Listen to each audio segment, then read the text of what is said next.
Hello everyone, I am Ez3d. Welcome to another exciting Ez3d tutorial today. We are going to be exploring the Wearable Manager, I believe. It's something like that. We're going to find out more about it. And it says that we have an excellent connection. And so without too much fanfare, let's proceed on to this tutorial. So this is going to be there's been a lot of products. It's been a while since I have been here, and so we have a lot of new products that we have that have come out, and I'd happen to have a copy of those new products, and so we're going to check them out. See what they do, what they're like. So here we go. Without too much introduction, am I down here? Yes, we are. What we're going to do is we'll first take a look at this first product. I have today's preview. We're talking about a new product. Now, I expect this broadcast to be fraught with a lot of different problems, because I've been having lots of problems with my system, just trying to get it to work right. And so it's taken me 4 hours just to get audio today. So yeah. And I made the preview for this video last night, so that's how long I've been kind of anticipating making this video, but it has been an ordeal. So what we're going to do here is, now we have this shortstop hair. I'd like to show you guys this shortstop hair. We have flexi keys. We have Jepe's new body hair sets. I mean, this is so exciting because it's Omni hair, and Jepe is an amazing artist, okay?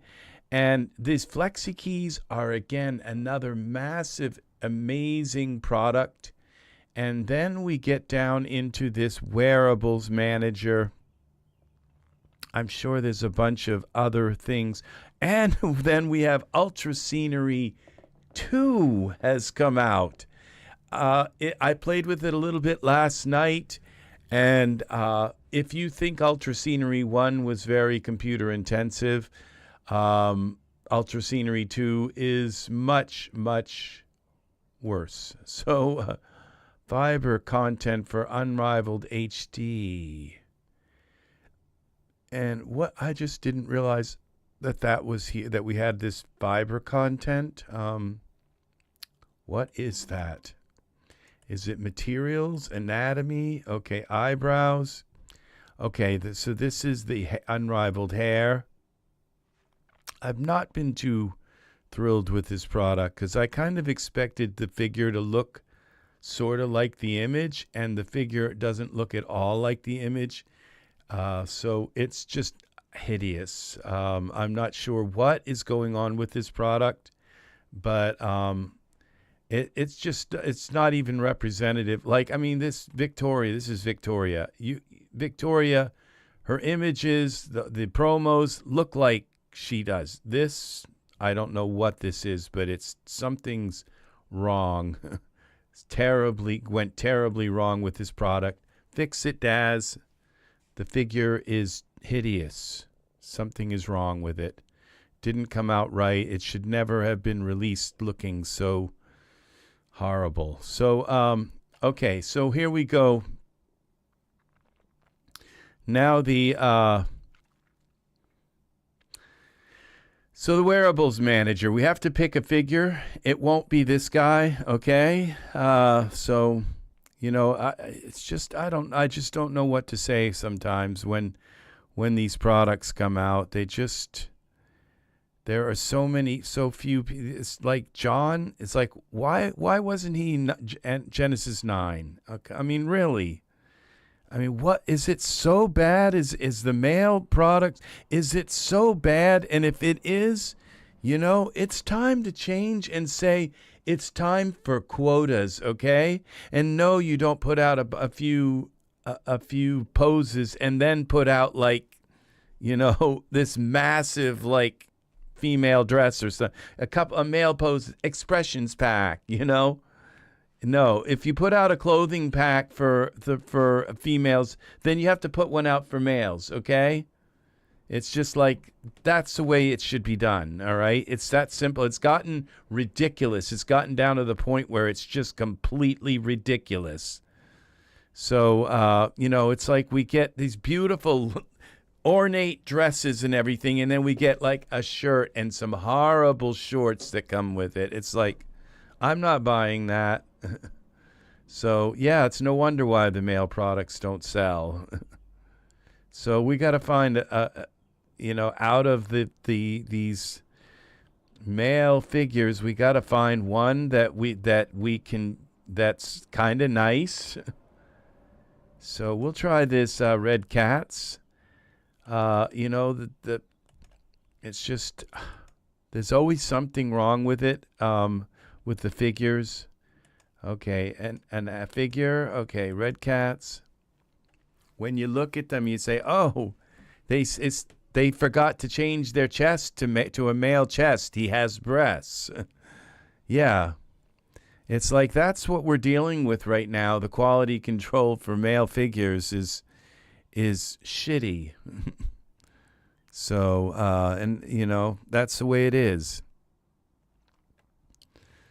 Yeah. It doesn't mean that there aren't some good attempts. And then there are some that are kind of pretty close to the mark. But then there's the ones that just like, oh my gosh, they have a beautiful face, but they didn't fix their body. The body is just, every time you use them, you have to take and reduce their breasts.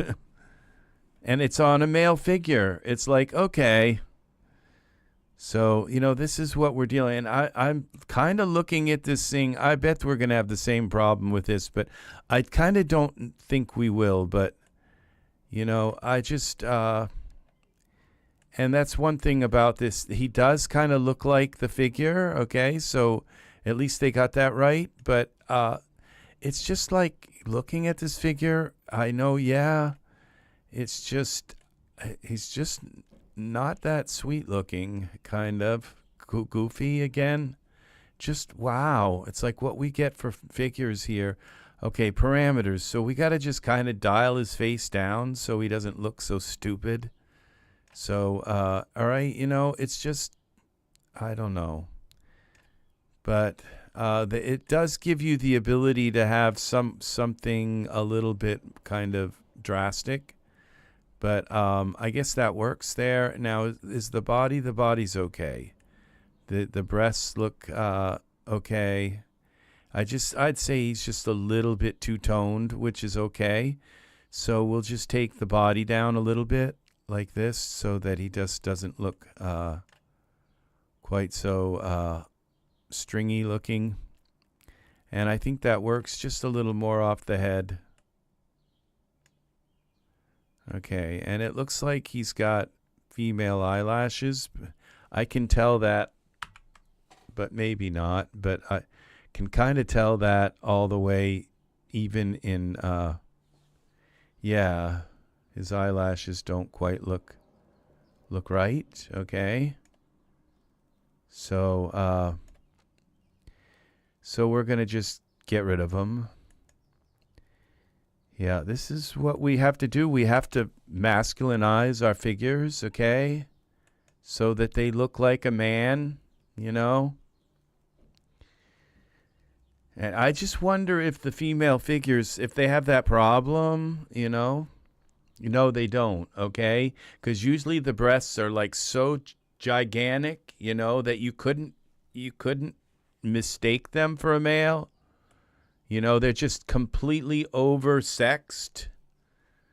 Yeah, because of the clientele that Daz attracts to their store. So let's get him some eyebrows and stuff,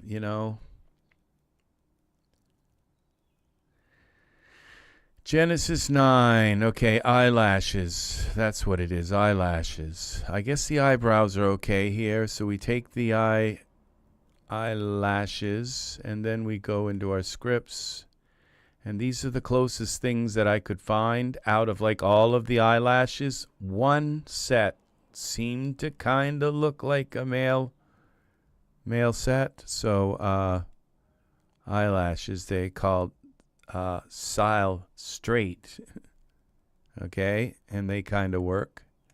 All right, so yeah, now suddenly we have to go through all this work just to make the figure look kind of attractive. They don't just come out of the box looking beautiful. No, you have to make them look attractive. And there's still something kind of squished about his nose and everything, but all right. So we just take a little bit more off the head. And maybe bring him a little bit more closer to our Genesis 9 figure. All right, so the body looks okay. So what we're going to do is put some clothes. We're going to dress him up, put some hair on him, put all kinds of stuff on him. And then we're going to try this wearables preset. And, okay, I've got to go to my top chat. Sorry about that. 2, 1. Live chat. We are back with the live chat. Okay, so I can see who's chatting. Okay, now what we're going to do is we're going to put clothes on him because I want to show you this product here. If you've ever put hair on a figure and then your scene just like kind of slowed down to a crawl, okay, where where you couldn't even move their fingers and all because the hair just completely dominated the entire scene. Well, this is the answer for that. So we'll try this this hair. Okay, it may not be the hair we want, but we're going to put it on him anyway. And we'll see if this hair, yeah, let's just get some the right color. And we'll try the G8. That's for Genesis 8. That's just materials, so we have to select the actual hair. And where's the Genesis 9 hair? That's gray, ebony. Okay. Oh, this is great. This says 17 brown, Genesis 8. But down here it says Genesis 9. So they've labeled it wrong, okay? So yeah, but that's what we get for male figures. You just have to kind of wing it as much as you possibly can. And I'm not sure, this hair is just not working right now, so I can't seem to do anything right today. Maybe this hair, we'll try it. It's probably okay. So we go with Genesis 9. Oh, that's the beard. Well, oh, this beard looks terrible again. I mean, like, again, just, I don't know. I just, yeah, I just thought, really thought this product, you look at this and say, oh gosh, look how beautiful that is. And then you see that beard and it's just like, what the hell were they thinking?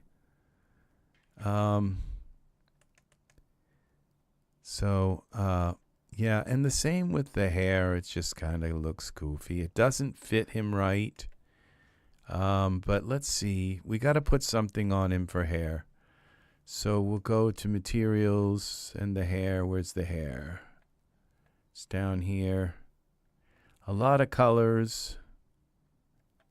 Here we go. Which one is this for Genesis 9?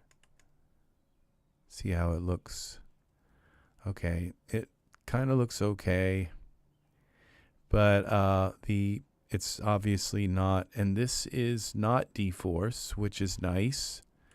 Surfaces, so we go now to tool settings and we go to mesh grabber and see if we can just kind of pull this out a little bit. We got to see which one we're looking at. Red.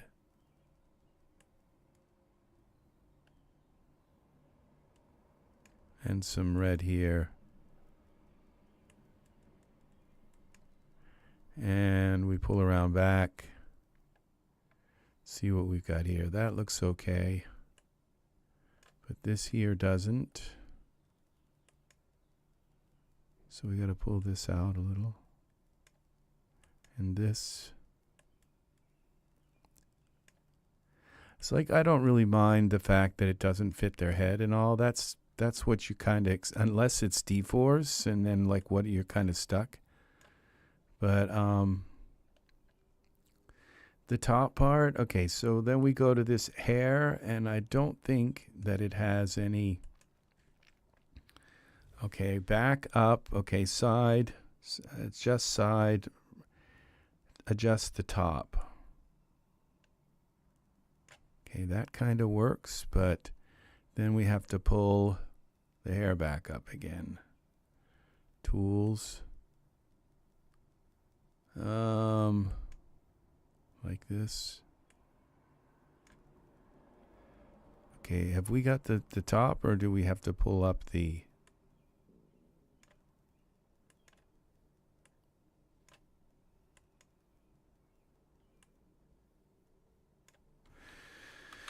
Z... Okay, is it the top or is it the cap that we've got to pull up?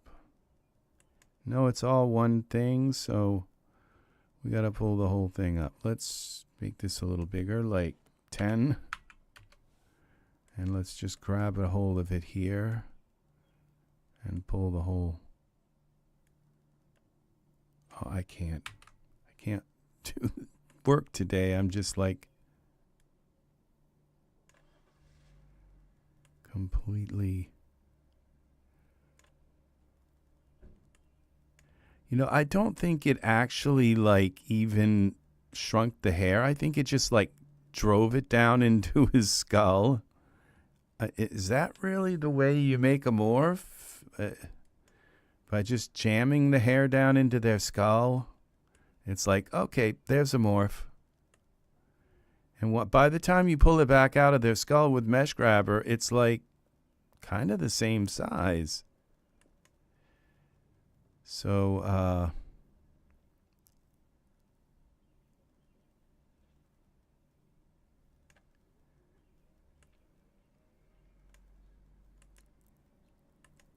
yeah.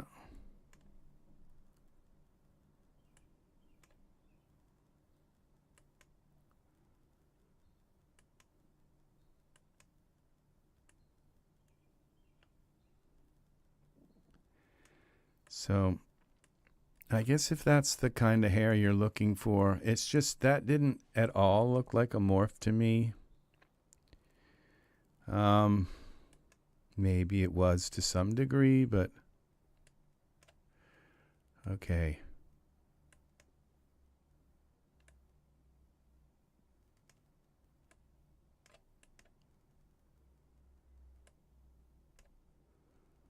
Okay, that actually looks pretty good. So, you know, but there again, it takes these things, you just don't like put it on and it works. That's what kind of sucks about it, is that you have to put so much effort. Okay, that's his head. We don't want to move his head. Okay, we've got his skull coming right through his hair.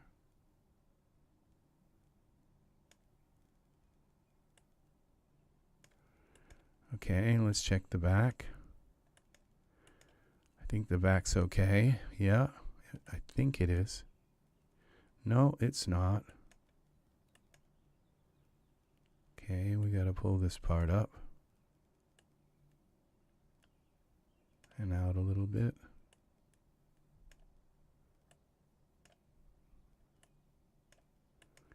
And that works. The top works. Okay, that actually looks nice. So we're going to save this as, we'll call it Army Man. I don't know what we're going to have him. I don't know what we're going to have him as. I don't think they give Army men that kind of haircut, but I just need a name. We just need a name. Okay, we're going to dress him up. We're going to put all kinds of stuff on him. And then we're going to use this Wearables Manager. I already got to try it out, and it works really, really well, okay? So, yes, it does. So wait till you see how this works. Art, hello! He doesn't taper professionally. Yes, he would. He would. But they'd admire it before they kicked him out and say, you know, that does look cool. So yeah, it doesn't taper well, and it's too long on the top. Yeah, I am glad to see you, to have you here, Art. It is very, very nice to have you here. You wait till you see the lineup of products we're going to be seeing today. So this is all going to be about products and stuff. So we want to dress him right up with all kinds of stuff, and then by the push of the button, everything's going to come off him so that we can kind of work in the scene. You wait till you see this. Let's put some body hair on him now. Oops, my gosh, yep, that was unexpected. So I don't know how I can go into hair without, let's see, body. I think if I do this again, we're going to see some things that we didn't intend to see here. Anatomy, external. If I click body, we're going to end up with that again. So let me go full screen here for a moment. Hello. And I'm going to click on this and see if I can find... I kind of wish they didn't start using genitals in these things, because it's like some of us are trying... change the right side by icon to description. Let's see. Let's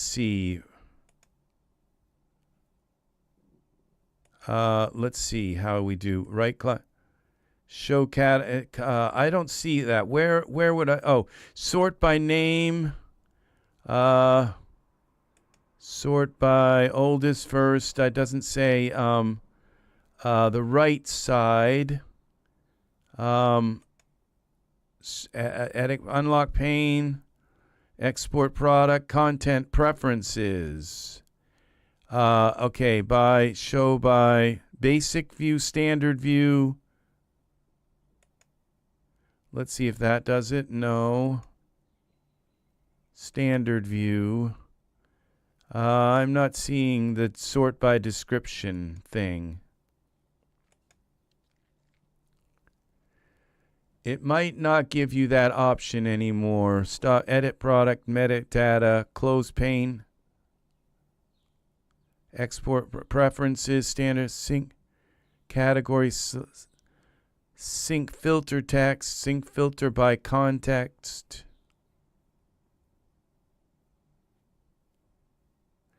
Yeah, so I've just got to put some kind of hair on him, okay? And then we'll figure out what, because I have to get out of here. They've started adding nudity to Daz Studio, which kind of makes things a little difficult for us artists who are trying to, okay, let's do the armpits. And we'll do the abdomen. So one thing I found out about Jeppy, he just again, this totally overdoes it with the hair. It would be nice to have like a moderate set by default that you could make like really hairy or like completely, almost like not hairy at all. Like something in the middle, but we end up with this like massive... kind of thing. Arms, let's do the arms. And so I don't know. I think I may have bit off more than I could chew with this whole thing because, okay, where are the legs? We'll get him some kind of legs. Maybe they are. Maybe that's what he's done here. But okay, so I think I've done that enough here. This looks like a massive collection here. Okay, so I'm going to go back out of here now, out of hair, out of Jeppy hair. Okay, and now we can come back in. And as you can see, it's not showing up very well in the, but kind of from the side you can see, yeah, it's like massively, it's like slang and hairy, like totally. And so I just, and then you have to go in and make it look kind of moderate, and it's like, why can't it just be click on it and it's, and it's not Sasquatch, okay? It's like Sasquatch hair. It's, it's just, this is way overdone. So I'm just going to get out of here. I can't deal with this right now. It's going to take me probably an hour just to fix his hair. So yeah, it's a beautiful set, I'm sure. Let's just give it one quick render to see what it looks like in the render mode, and it's probably going to be just like abhorrent, It's just like, and that's kind of what, it's the same thing with his other body hair kind of suit. It's like with the bodysuit hair, you have to go in and every one of them, like the arms and the legs, you have to lower the opacity to every single map to make it look kind of average. That's what we want, Jeppy. Average. We want it to look average at first.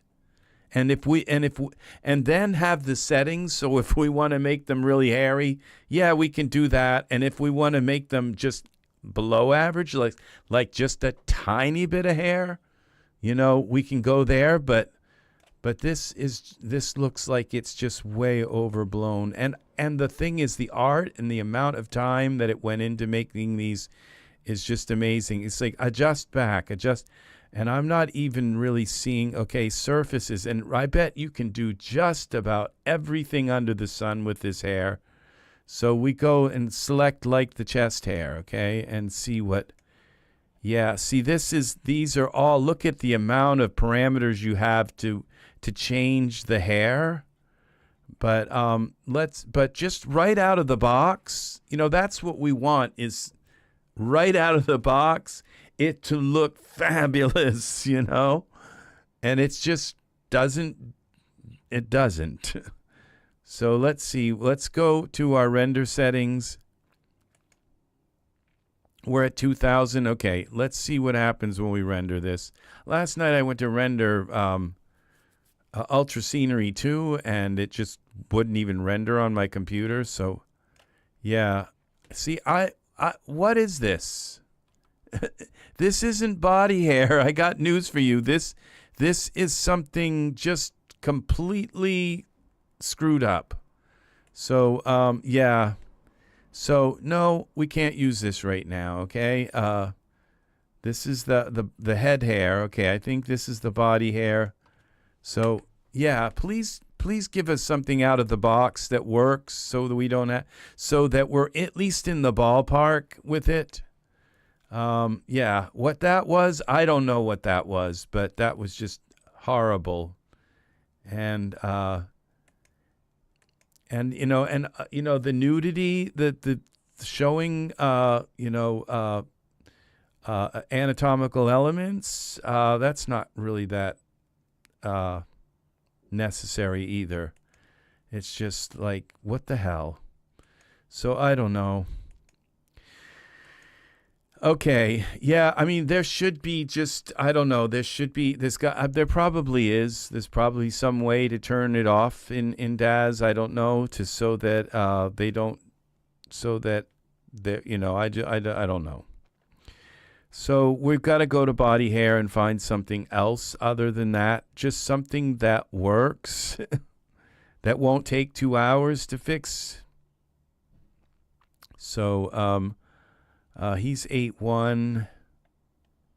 Yeah, and I'm literally talking like it would take me an hour to 2 hours just to get that hair working. So yeah. So we're going to go to the product ID highest first. And I don't know why my okay, this stuff kind of works here. Let's do this. This is another bodysuit. This one kind of works right out of the box. So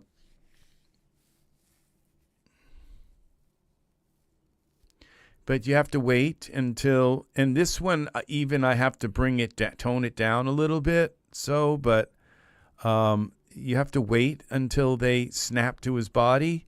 So I don't know that I need that much hair actually here.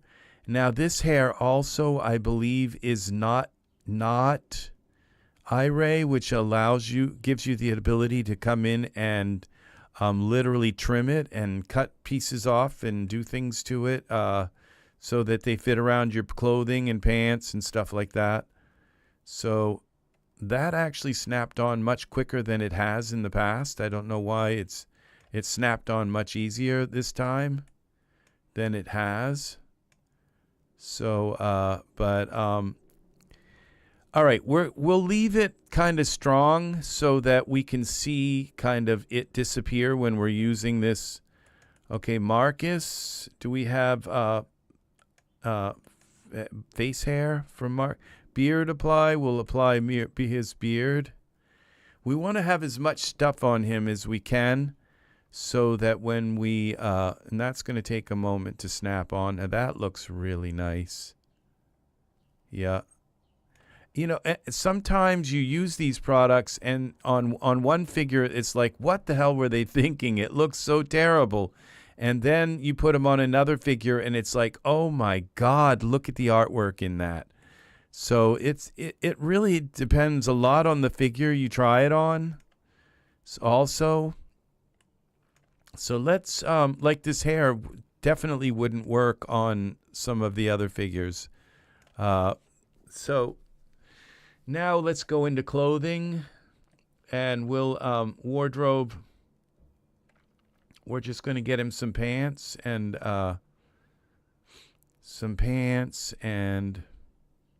the Canadian tuxedo. Okay, we'll go with these pants. And we'll go with the sandals. And, okay, so we got some pants, and they look okay. We got some sandals on him. Now let's, and I'm sure I've got hair coming through his pants, because I put the hair on the whole. Well, actually, no, this body hair is really good about not coming through clothing. Yes, this is nice hair. This, I highly recommend it. I didn't really, I would say that's the best hair. Now, the Jeppy hair is probably, well, I think this hair is also Omni hair, the new Omni shader hair, okay? This is beautiful hair. It really is, and it's even, I believe it's even underarm hair. So, yeah, this is very, very nice hair. So we're lucky that Daz does come through for us in, you know, because they certainly didn't make this for, you know, for the dual use of the females. Yes, you can if you'd like, but this was a product made for us people who work with male figures and all. And so, we have to thank Daz for this because this is beautiful, a beautiful product. And now we go back into hair.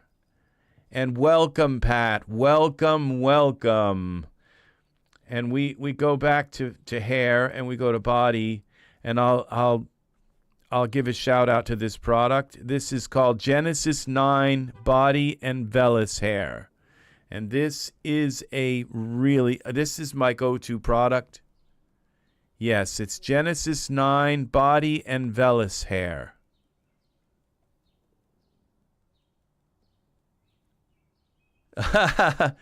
You see, I would love to, Art, I would love to have I would love to go into animation more, but every time I go into it, Daz slows down to a crawl. The animations, it's just not there yet. And I have a feeling that we're going to need AI to help us with animation, okay? Because it's, it's like you want to be able to say, well, have two characters walking hand in hand down the beach and one of them lip syncing to this song, that's the kind of thing. And have a drone camera flying in front of them about eye level and about 4 feet away with a focus, with a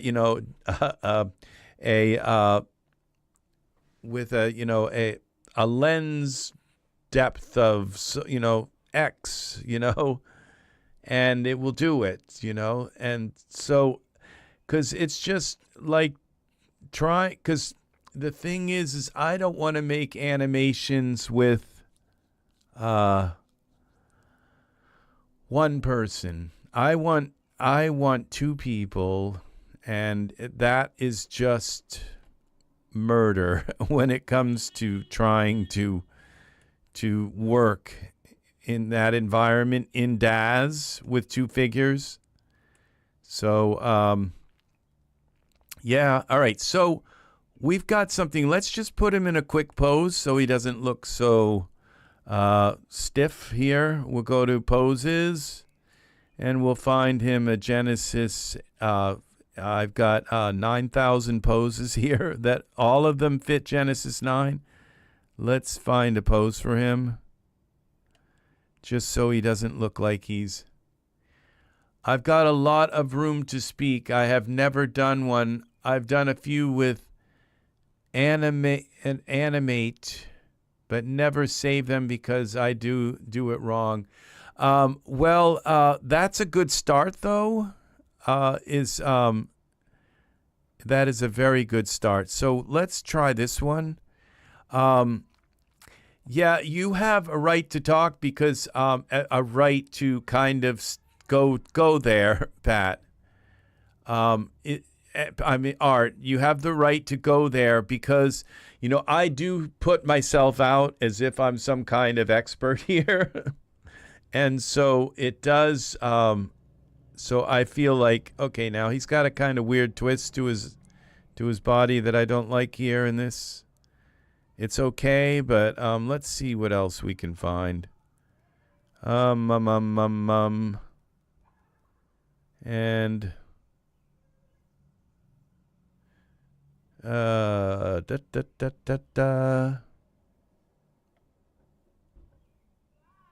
all right, we'll use it then. It's not that bad. The only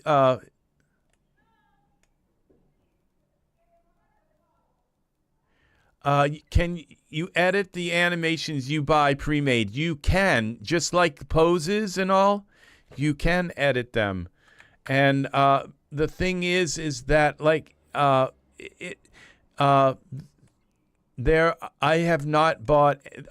never found animations that actually come with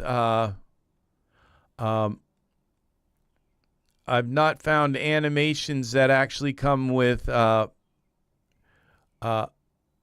what is going on here? Why is his arm going back and front? Okay, like this. Okay, now it's going up. Isn't that weird? Okay, so we'll try this one instead. See, I don't want to bring it in too far. Okay. His hand is obviously way... See, this is what is so like... Okay. front and back. Let's bring it in here like this. And now where's the twist? Not twist, bend. Okay, that's enough. That's enough, I guess. Not really, but okay, let's grab his hand and make it move there, okay?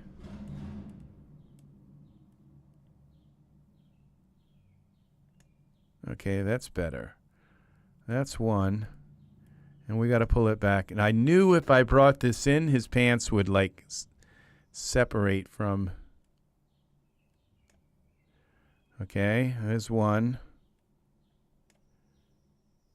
Bring it in a little more. Now it's in too far. I use this a lot. This don't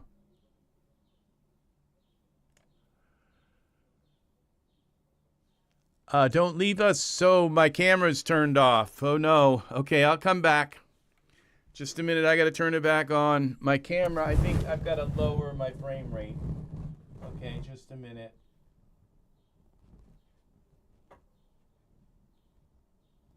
It's right here. It's kind of warm in my studio today. And if I put a fan on, then we're going to have to deal with fan noise. So I don't want to do that.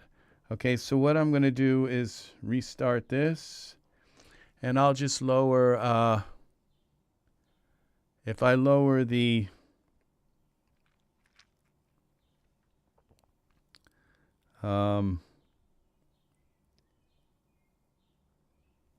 okay, we'll go to the frame rate. And like if I go here to 30 frame, okay, we got this at 10-bit. Let's go down to 8-bit.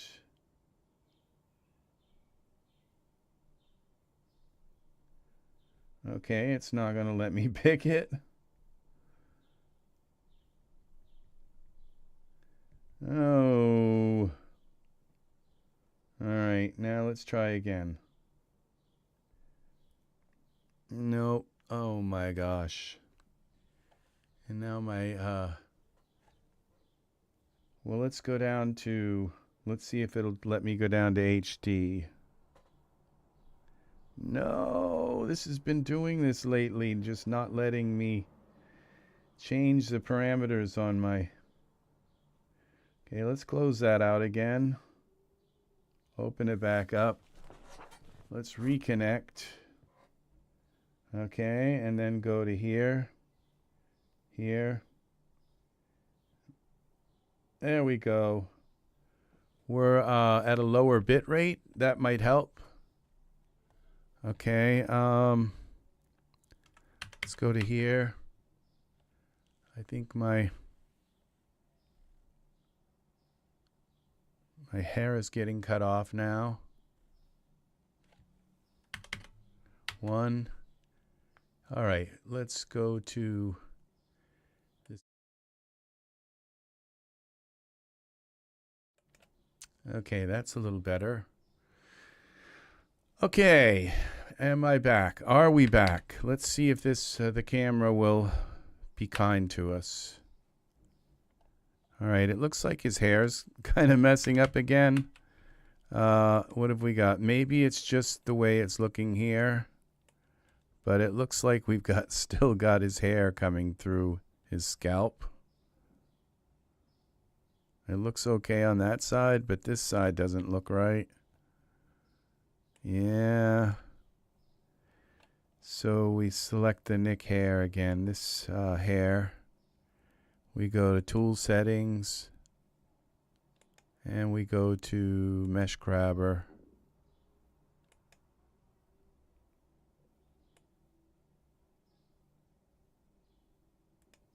Okay, and a little bit over here. Okay. Oh, this is terrible. Oh, I've got his head selected now. Which one? Edit. Okay, let's select his hair again.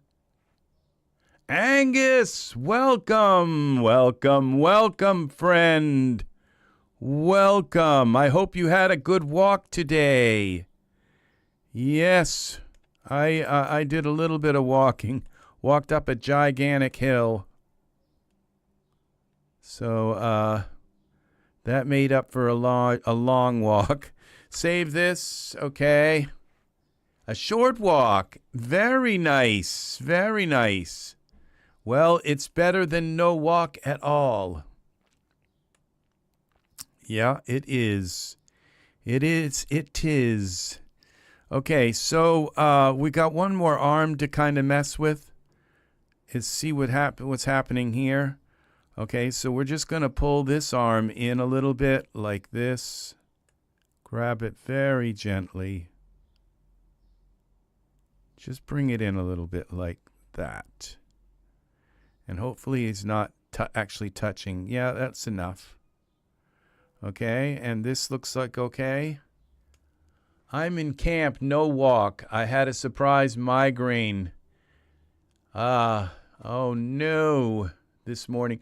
I don't always read the things because there's this heart thing that appears and it just blocks the text. And I don't know how to get rid of it. It's in the chat thing. It's like a heart with a circle around it. Yeah, and it blocks the text so I can't read what you're saying. So I can't read it fully. It says best, and then there's M something this morning. So, oh, best me, maybe this. That might be what it says. So, yeah. I got the best of me this morning. Okay, thank you very much. Now the me is in a different place and I can read it. So yes. I'll be right back. I'm expecting a package today. It will only take me about a minute to go and check on it. So I'll be right back. Let me put the be right back.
Hello.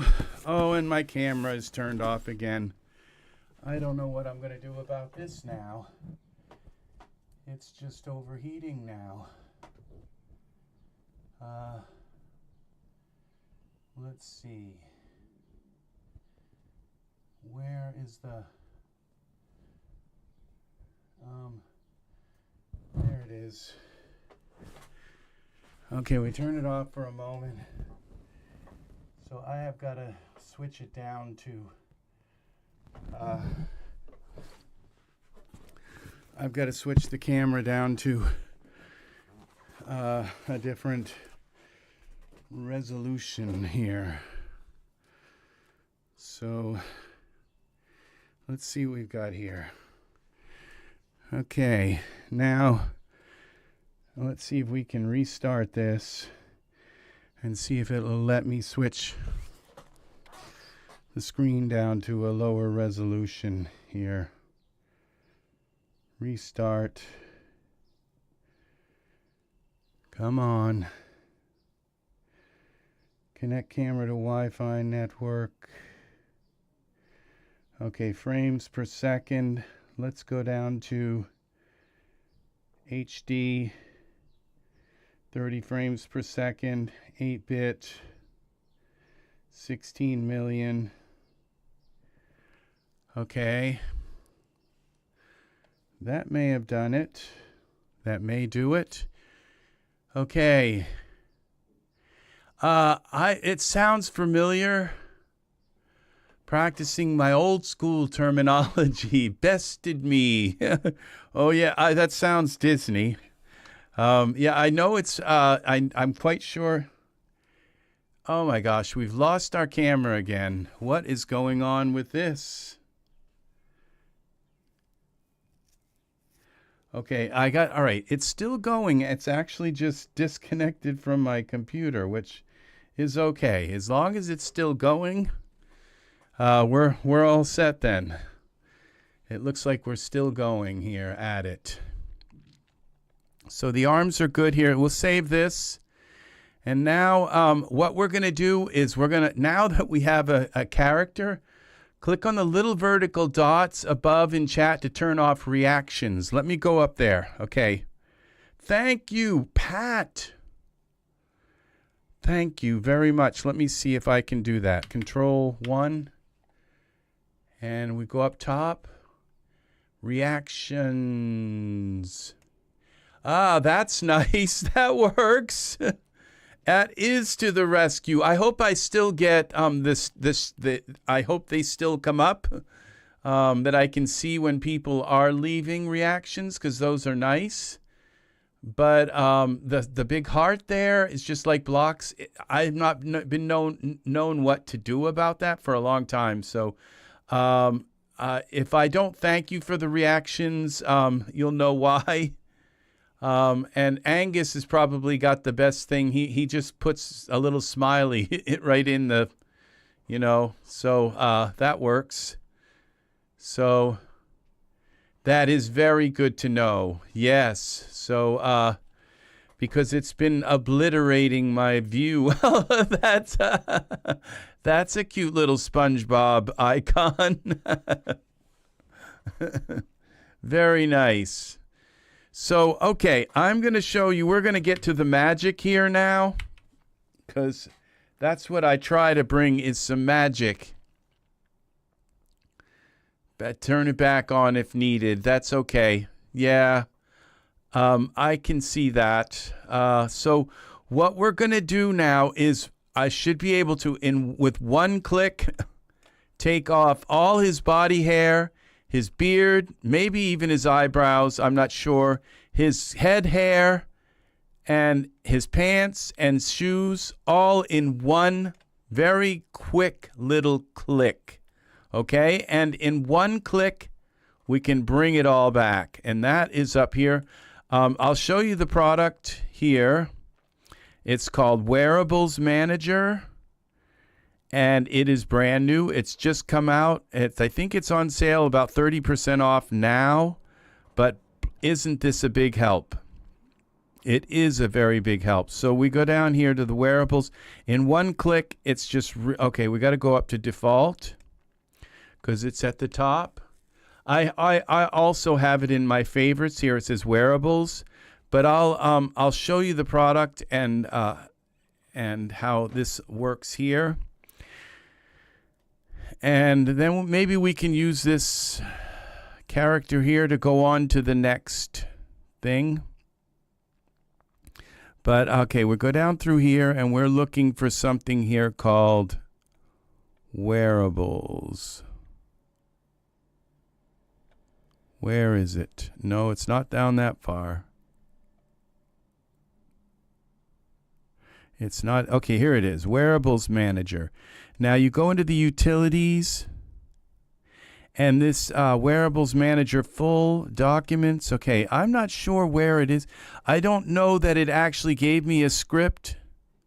Wearables Manager menu. Okay, so now that's not it. So, well, see, the reason why this appeals to me is because every once in a while you'll put a certain hair product on your figure and it will slow your figure down so you can't even move their fingers and stuff. It's like just to move their fingers, it goes to a crawl. And what you have to do, and you saw how much work I had to do just to get this hair the way I liked it, okay? And so what you have to do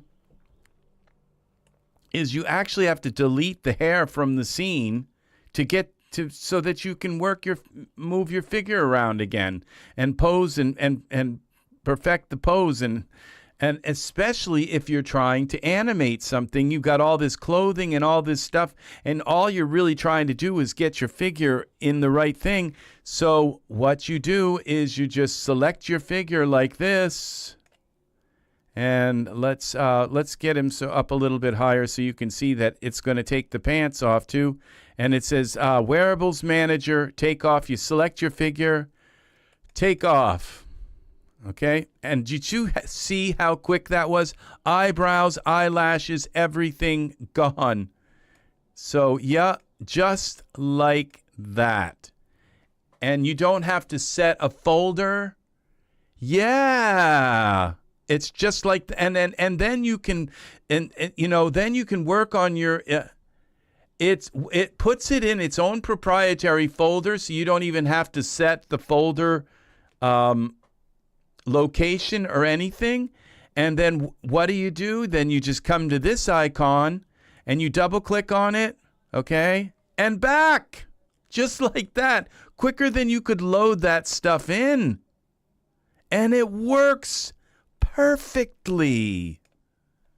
Yeah, everything. Yeah, it is. Too bad it wasn't like that in real life. It's like, okay, never mind. Disregard that. So, well, you don't have to. The eyebrows could stay. The beard can stay. So, but it took all of the body hair. It took the pants and the shoes. Looks like just like this, gone. Everything, the body hair, leg hair, arm hair, armpit hair, everything gone. And then you can come into the manager here and you can decide if you want, everything to go, or if you just, when you toggle that, if you want specific things to go. But it's like, I don't really care. Usually I just want everything gone so I can work on their, on their fingers or pose their hands or pose them. And it's so like sluggish. Now, I will tell you, a lot of times when you think it's their clothing, a lot of times it's the scene. The scene is just too big, especially like a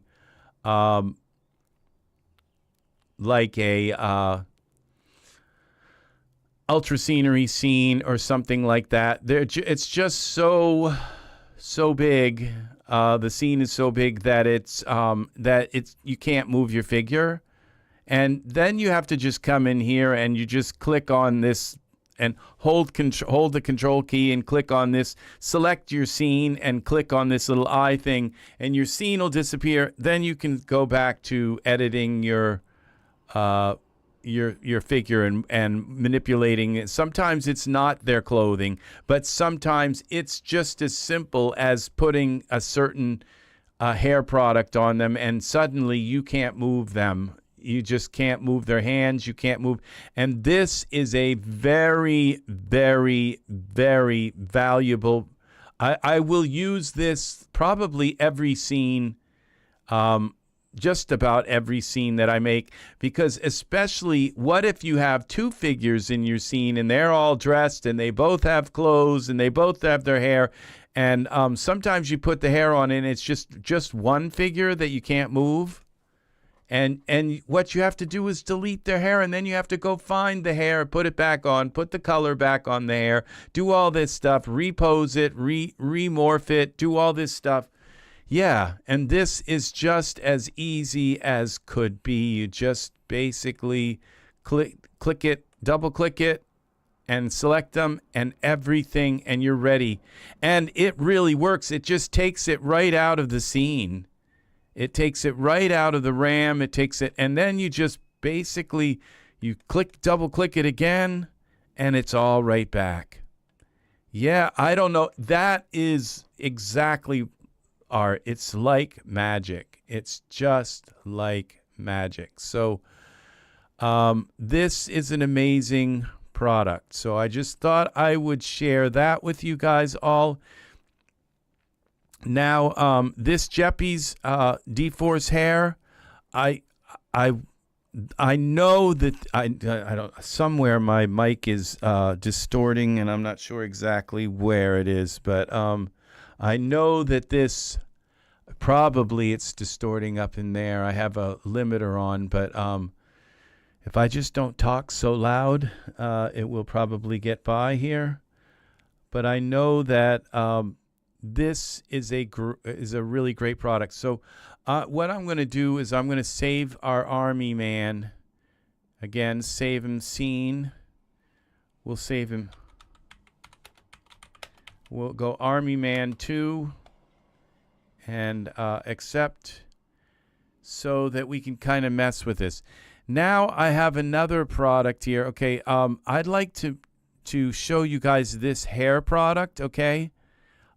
Because I have been wanting to have like a regular kind of haircut for my figures. Just what it looks like, regular guy kind of haircut, because all these haircuts are always like shaved on the side. They kind of look goofy and everything, and I just wanted a regular guy haircut. And then they came out with this little stop hair for Genesis 9, and I will warn you that it takes a while. You have to kind of, again, it's just, I wish they would just give us something that we can double click on. It goes on and say, you look marvelous, you know, kind of thing. And it's just not. You have to mess with it and mess with it and mess with it to get it to work right. But the thing is some hair, you mess with it, and no matter how much you mess with it, you can't get it right. So, yeah, well, thank you. I just turned down the mic a little bit, and I think that did it. So my ears are trained to hear distortion. Even the slightest bit of distortion, I can hear it. And so it's kind of my job to do that, to make sure that there is no distortion in our live broadcast. So now this is what's kind of weird, okay? Is like, so you get this hair, and they didn't make it easy for us, like, because when you come in, it's like, well, you've got the hair cap, and then you've got the hair base, which I assume maybe is without the cap, and then you have the hair, the D-Force hair, and it says wearable base. What does that mean? Okay, does that mean base and cap? And then we've got the hair wearable D-Force, okay? What does wearable mean, okay? And then we've got wearable XX-ample.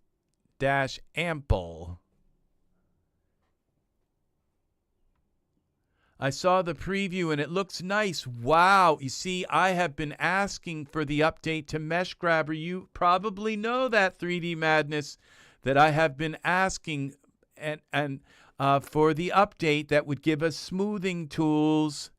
They're giving me all of the things that I've been begging them for, okay? I asked them for a one-click button that would take clothing off and take everything off so that we could animate figures and then click. And you know what? Yes, smoothing, that's it right there. And because we've got everything we need. Mesh Grabber is beautiful. The only thing about Mesh Grabber that the way it is right now is that I wish you could make that big sphere larger so you could so that you could use Mesh Grabber on like mountains and stuff.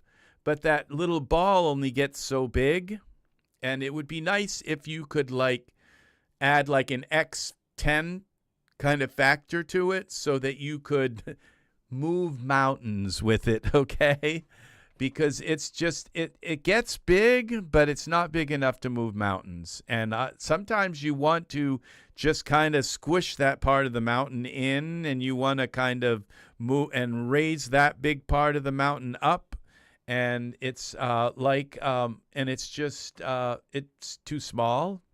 So I probably should have put that request in.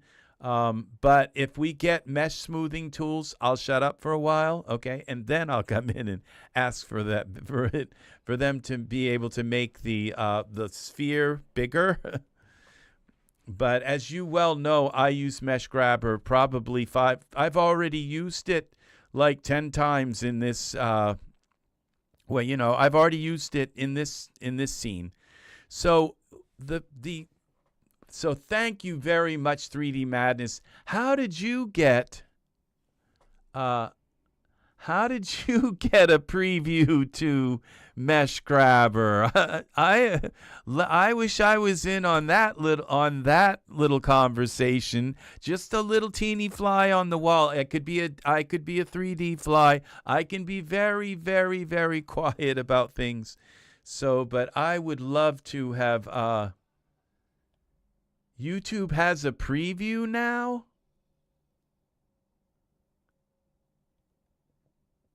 I didn't see that. Now I saw it says coming soon. Oh, Man Friday. Oh, he's put out some kind of he's put out a forum for it. It says it's coming. Okay, I've seen some of the artists do that. Put out forum announcements. Okay. Let's see.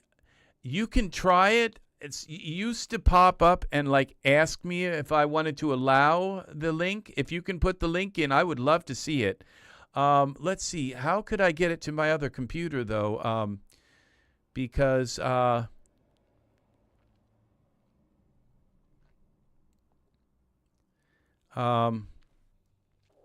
what I can do is I can give you an email address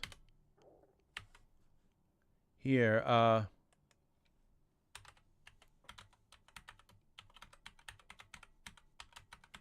Okay, Rex have it. And okay, send the link to that, and then I can post it in here, okay? All right, and what I have to do is full screen here. And so let me know once you've sent the email, okay? And then I will post the link there if I can. Yeah, I can. So now, all right, so you have to kind of make heads or tails, and literally heads here, okay, of this hair product, okay? Now, this looks like the cap, and this looks like just the hair, but then this is a wearable. Now, does this mean that this is, see, this one says D-Force hair, that's D-Force. Now, this one just doesn't say D-Force, so, and I kind of complained to Daz about making hair D-Force. I said, why does a crew cut need to be D-Force? You know, it's like if you put gravity on a crew cut, it's not gonna like fall a little bit. You know, it's not gonna do anything. It's just gonna stand there, like it's like not gonna. It's like what? And so you can't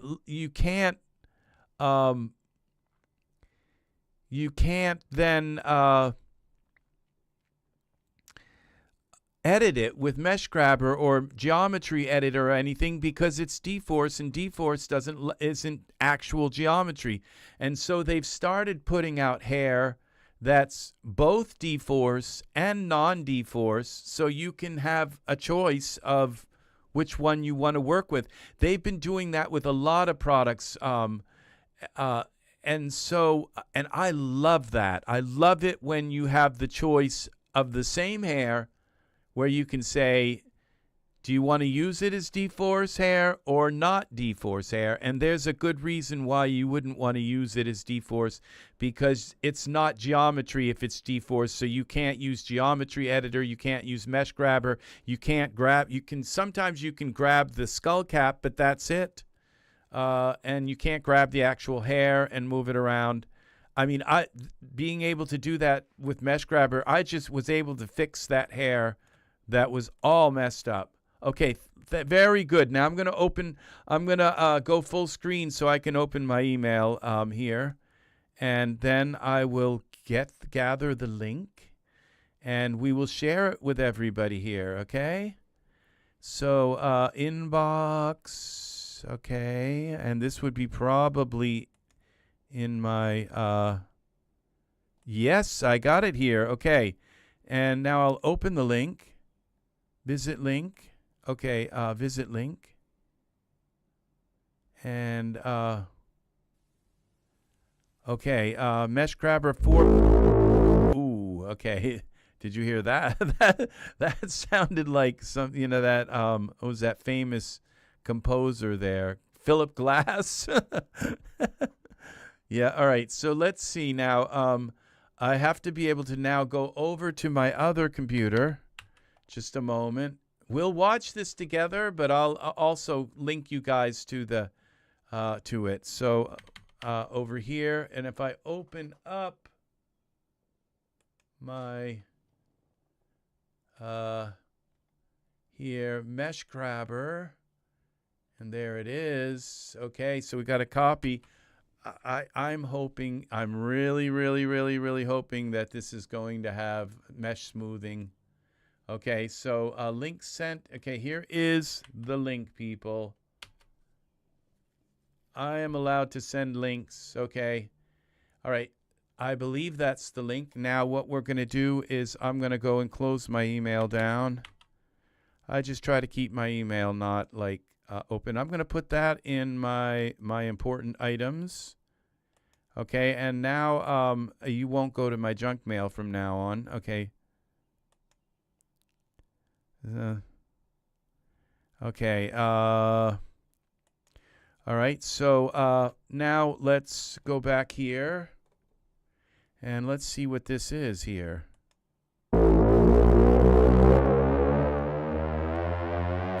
The long-awaited update for Mesh Grabber is coming.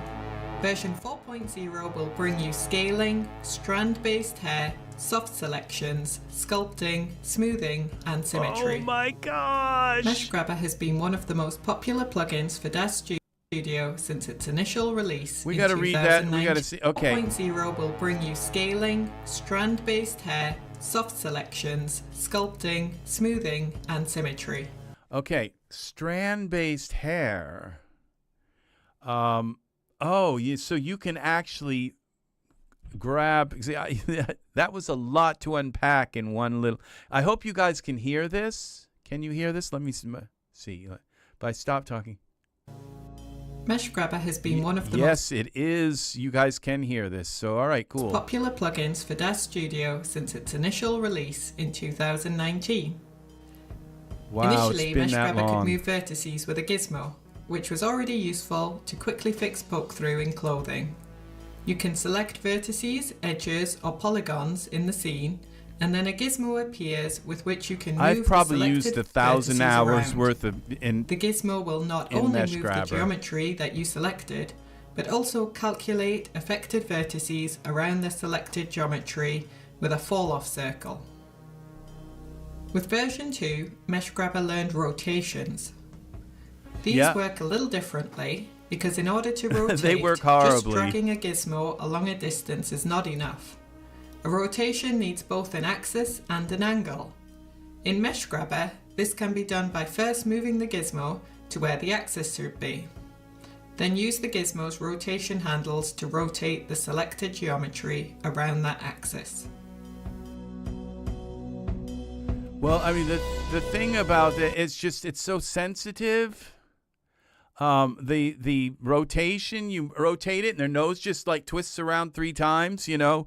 I've just never been able to use the rotation thing. Yeah. It's an Armenian nose. And with version 3, Mesh Grabber could create new morphs and edit existing morphs.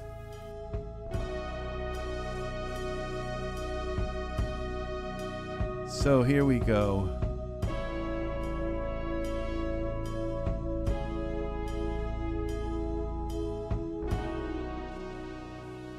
Wow. This has all existed for years. Here comes And then they, well, okay, so they just skipped over a thing, because then they also gave us Mesh Grabber to morph, where you can take something that you've done Mesh Grabber with and turn that action into that series of actions into a morph. And that they didn't mention that, but that happened after they made the rotation thing. Version 4.0 with a whole bunch of major new features. Scaling, strand-based hair, soft selections, wow, sculpting, smoothing, wow, and symmetry. Whoa. First, the well-known gizmo has acquired little knobs for scaling. This feature has been requested by users for a long time. Guess who? As with the rotations, the scaling is relative to the gizmo origin. So you can first move the gizmo to a place where the scaling center should be, okay, and then drag the knobs to scale the selected geometry.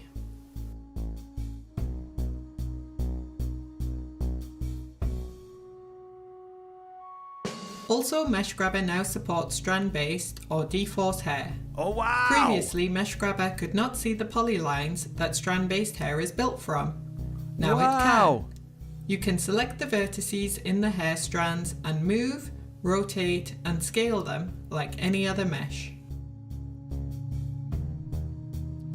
So you got to buy more than one product. The new yes, it sounds like the new Mesh Grabber has all of the old products in it. But I'm assuming that it basically the old products will no longer be necessary, but I'm not sure. Okay, it may be that it's because that's what the other products did. They added function to the original Mesh Grabber, and so you had to buy like 3 products. That was, the thing is, Art, it's so I don't know that Mesh Grabber 4 is going to have all of those in them. They haven't said that now. It's 3D Madness seems to has probably watched the whole video, so they may actually explain whether if you have to buy the old products. But you know what? It's not that big of a thing, because if you wait till they're on sale, you can get those Mesh Grabber products for, all of them for like 15, all 3 of them for like 15, maybe $20. All 3 of them together. No, you may not be able to buy them together, but you can get them on sale, each one of them on sale for like $5 or $6. That's what I did. Actually, when Mesh Grabber came out, I probably got it like with a 30% off sale. I just had to have it. Certain products I just have to have, as soon as they come out. And they usually on sale when they come out. Mesh Grabber 4 will come out with some kind of sale. And if you own Mesh Grabber, the other Mesh Grabbers, you'll probably get another bonus off on the price. So, but the fact that it works, this is a huge game changer. That it works with D-Force hair. That is amazing. Now that what they've got to do is edit Geometry Editor, so Geometry Editor works with D-Force hair. Geometry Editor doesn't work with G-Force hair. It can't see it, but somehow they've made Mesh Grabber see. This is a massive update. It's just so massive. This is so massive. You can literally reform By default, Mesh Grabber also shows the... All right, just think about this. Just the smoothing alone is worth it, but just think of how many D-Force hair sets that they've come out with where the hair was just like all poofy on top, and just that you can just kind of like shape it and smooth the hair into the form you kind of want for your figure. I mean, that means that literally, you now have like unlimited hair. If you've got a good hair selection in your library, that hair now you can move, and especially the D-Force long hair, you can just move it right where you want it to go.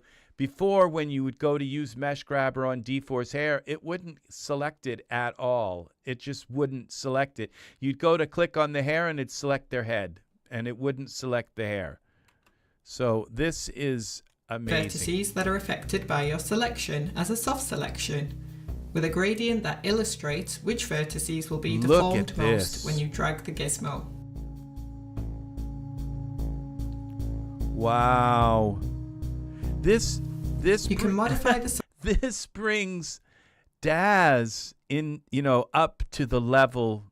I mean, Daz surpasses Blender in many, many respects, especially when it comes to content. I mean, Blender just like doesn't have any content, but so Daz really surpasses Blender when it comes. Yes, it's modeling in Daz, right in Daz. That's amazing. I'm so excited. Soft selection directly to add or remove vertices that should or should not be affected. As some kind of masking for finer control what should be affected by the next move, rotate, or scale operation. So this gives us unlimited landscape. It's just, you could move the landscape, you could move it up or down, but you couldn't kind of smooth it, and you couldn't mirror it. You couldn't do a bunch of things with it. Now, this is amazing. The only thing I'm not seeing right now is crease, where you can move your, like this circle thing here along and make a crease, because creases are very hard to make with and to bunch, to squish the mesh, to pull the mesh in together to kind of create a crease, and that I'm not seeing that, so we'll have to ask for that like later, and they'll probably add it for us. Because I use crease a lot, because when you go to smooth like a pair of jeans that has like a crease in it, it will just flatten that crease out, and somehow you got to go back through and you got to bunch that all back together. Maybe you can do it like in a micro way with this anyway, work around it. A major new feature is sculpting. Inspired by Blender's sculpt mode, if the sculpt brush is active, Mesh Grabber will directly pull or push the vertices under the mouse. It will use the vertex normals to determine the direction. Wow. This is beautiful.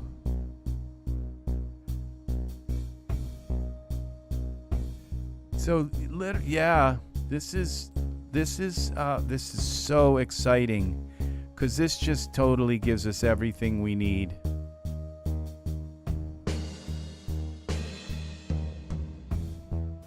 And it acquired a smoothing brush too. This is independent of the smoothing modifier built into DAZ Studio. Mesh Grabber has its own smoothing implementation, Wow. similar to what is available in other well-known modeling software. With Look the at combination that. of sculpting and smoothing, some modeling can be now done directly in DAZ Studio. Right. To make all of that even more Well, useful, thank you. Mesh Grabber supports symmetry for all selection and sculpting tools along the X, Y, or Z. I've been, sometimes I'm like when it comes to like what I call the sexism in the DAZ store, I'm not very nice to. I try to be kind of accepting, but sometimes I'm just kind of nasty about that because I think the sexism in the DAZ store, but in requesting this feature, I've been kind of just nice. It's like, just saying it's something we really, really, really need. And please help us and please give us mesh smoothing in DAZ Studio because Hexagon is terrible and Blenders. And I just don't like to have to bring stuff into Blender. This will be the end of that.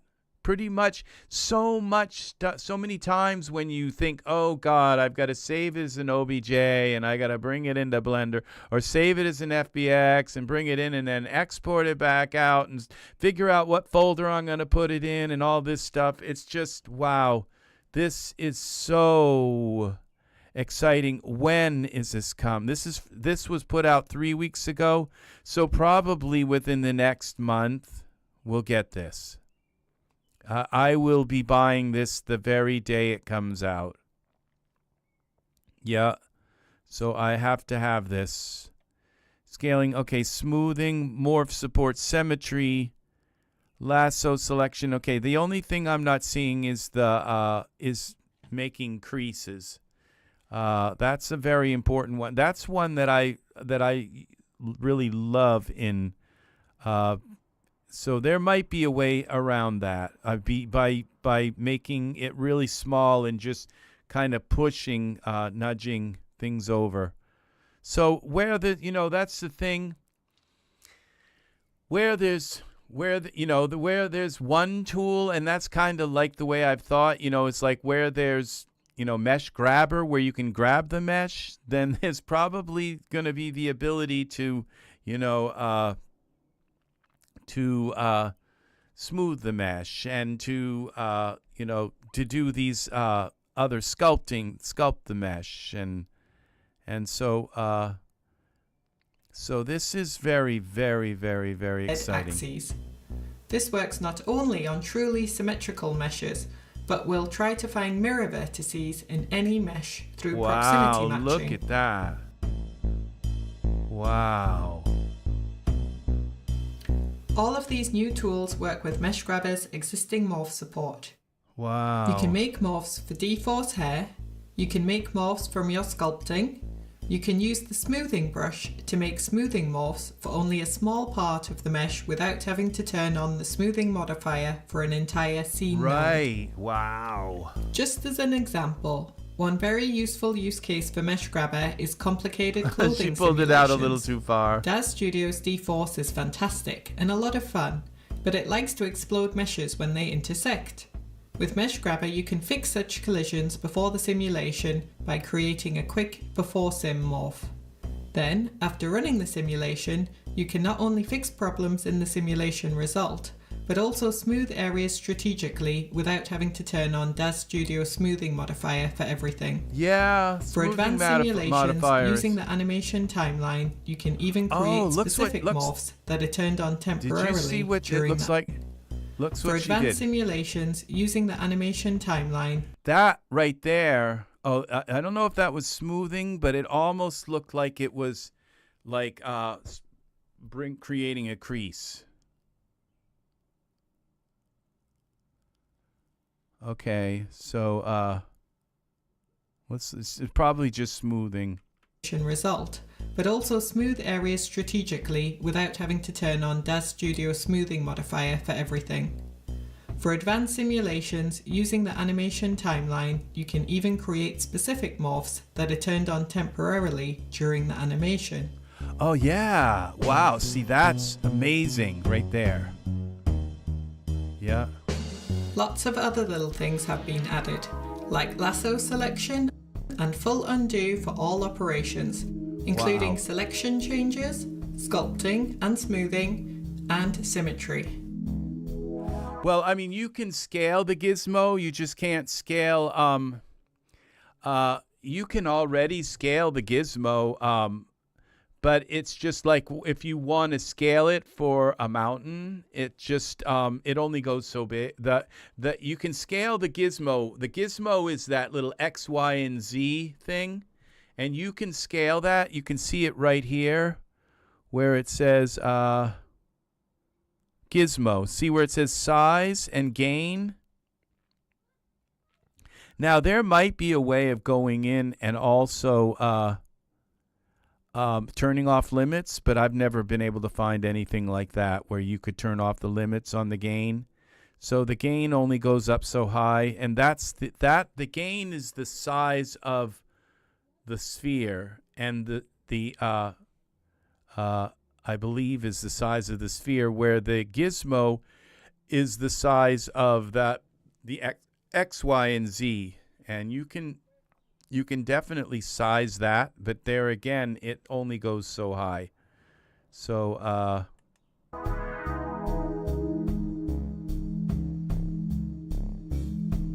oh, you can change the size of the... Mesh Yeah. Grabber also has a connected only option for all selections like in Blender. Wow. Elevate your 3D game with Mesh Grabber, the Swiss Army tool for geometry manipulation inside Daz Studio. Say goodbye to morph hunting and export and import for every little fix. Watch your Right. imagination come to life effortlessly. This is it. This is it, people. This is history. So, yes, this is very, very, very nice. Very nice. So thank you very much, 3D Madness, for sharing that wonderful tidbit with us. That is, as like I said, is a must buy for Daz. It is. It is an absolute... Mesh Grabber is just in itself. It's and I have used it, like I said, in every scene that I've made, and I've got probably close to a couple thousand scenes that I've made. And I would say, no, maybe not a couple, maybe at least 1,000. So let's see. I go to my File Explorer here, and we go to Daz Studio Renders. How many files have I got in here?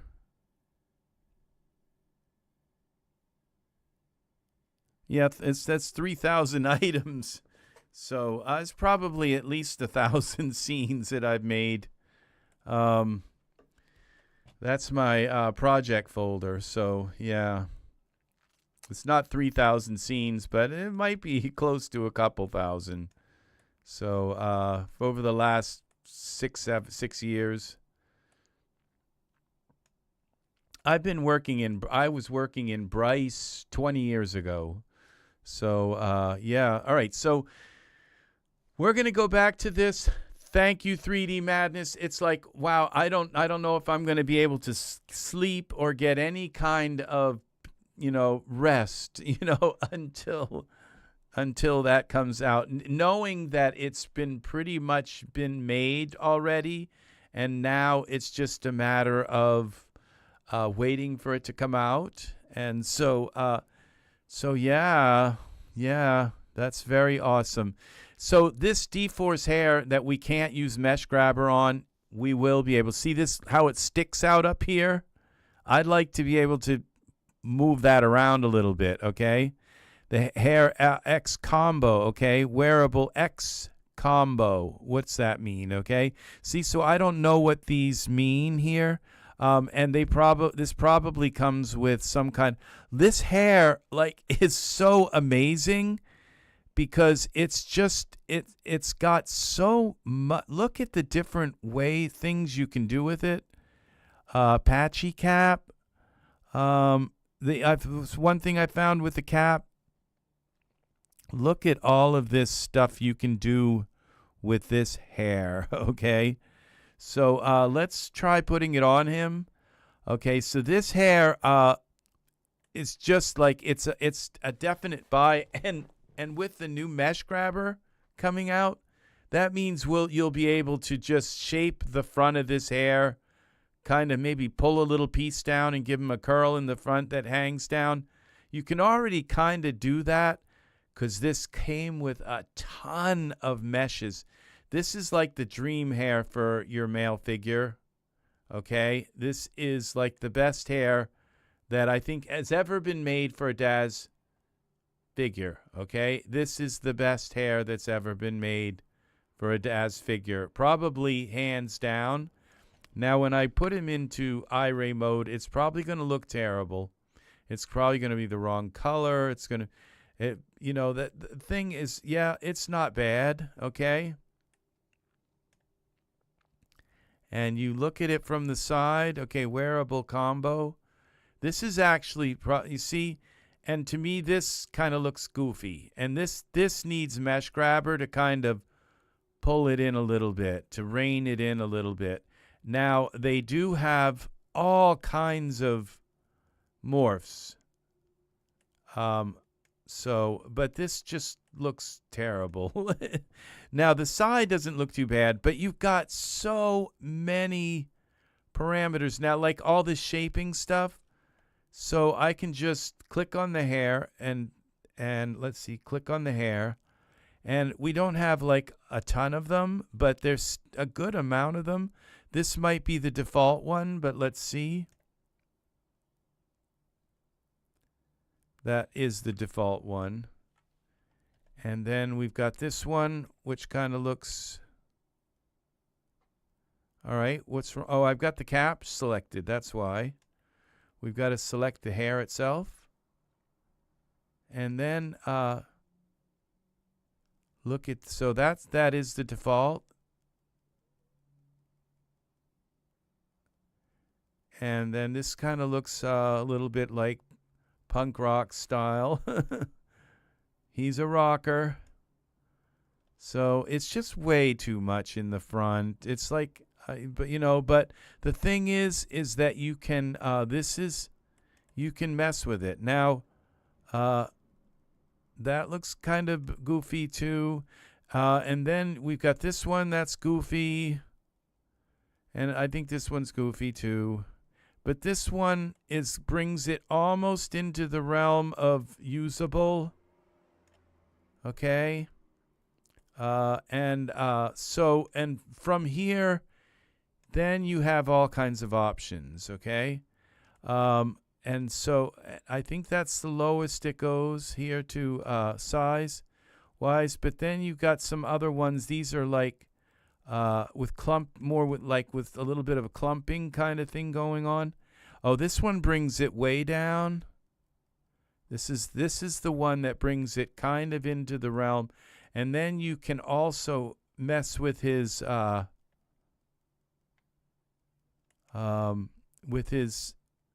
widow's, I think the widow's peak. Yeah, see, all these hairstyles, I guess they're cool. I just kind of need stuff like this, okay? And it'd be nice if it was wavy along the side. It's not quite the perfect hair, but it is the best hair probably so far to date. And this hair, I believe, is like much like if you've ever looked at the hair in Character Creator, you know, it's just like really kind of nice hair.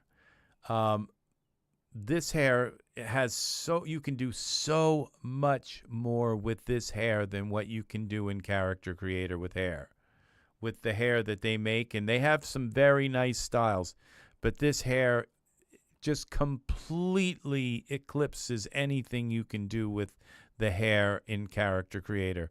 And I'll show you what I mean about this, because like, just look, when we select the hair here and we go down through these parameters, look at these parameters, and you've got the bias, you've got tip separation, hair distribution, radius. I think there's also a density one. points per hair, okay? And that, what the points per hair means is like, does the hair have, like with this finger, like a point here and a point there and a point here, or points that go all the way up the hair, okay? And so the hair can bend in and be completely, yeah, points per hair. This hair is the hair. And if you learn how to manipulate this hair, you can do so much stuff with it, okay? It's really kind of get the hair the way you want it. Additional points per hair, and then per guide, hairs per guide. And so you can like just, okay, this is 0, so let's go to like -5. Let's just do a few less. And minus, let's say 9. I don't know how many hairs they've got per guide. So that didn't really do much. Okay, so hairs per guide, let's go up. Let's go 10 hairs per guide.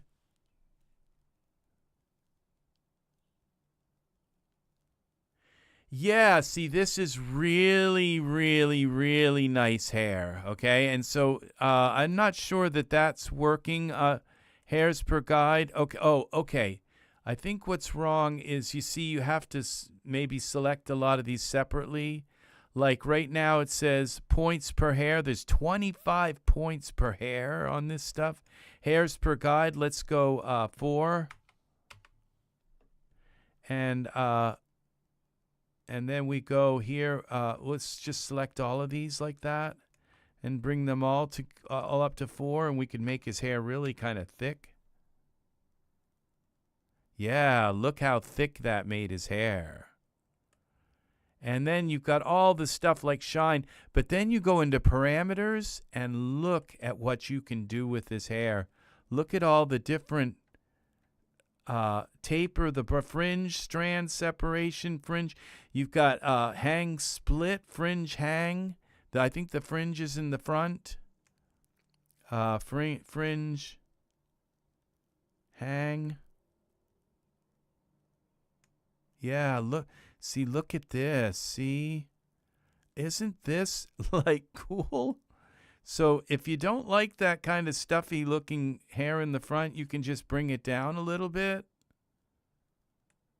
Yeah, and then you still have all of those. And then you've got your sides. It reduce, let's see, the mohawk. That one didn't really send me much. But you've got the add ruffles, add waves. Did I see add ripples, okay? Add ripples. Come on. Of course we want ripples. Look at that. And that kind of made it a little bit thick, but I did add like a bunch of hair to it. So add polish, add noise, add loose strands. You can just throw a few of these here. And it'll throw a few strands in there.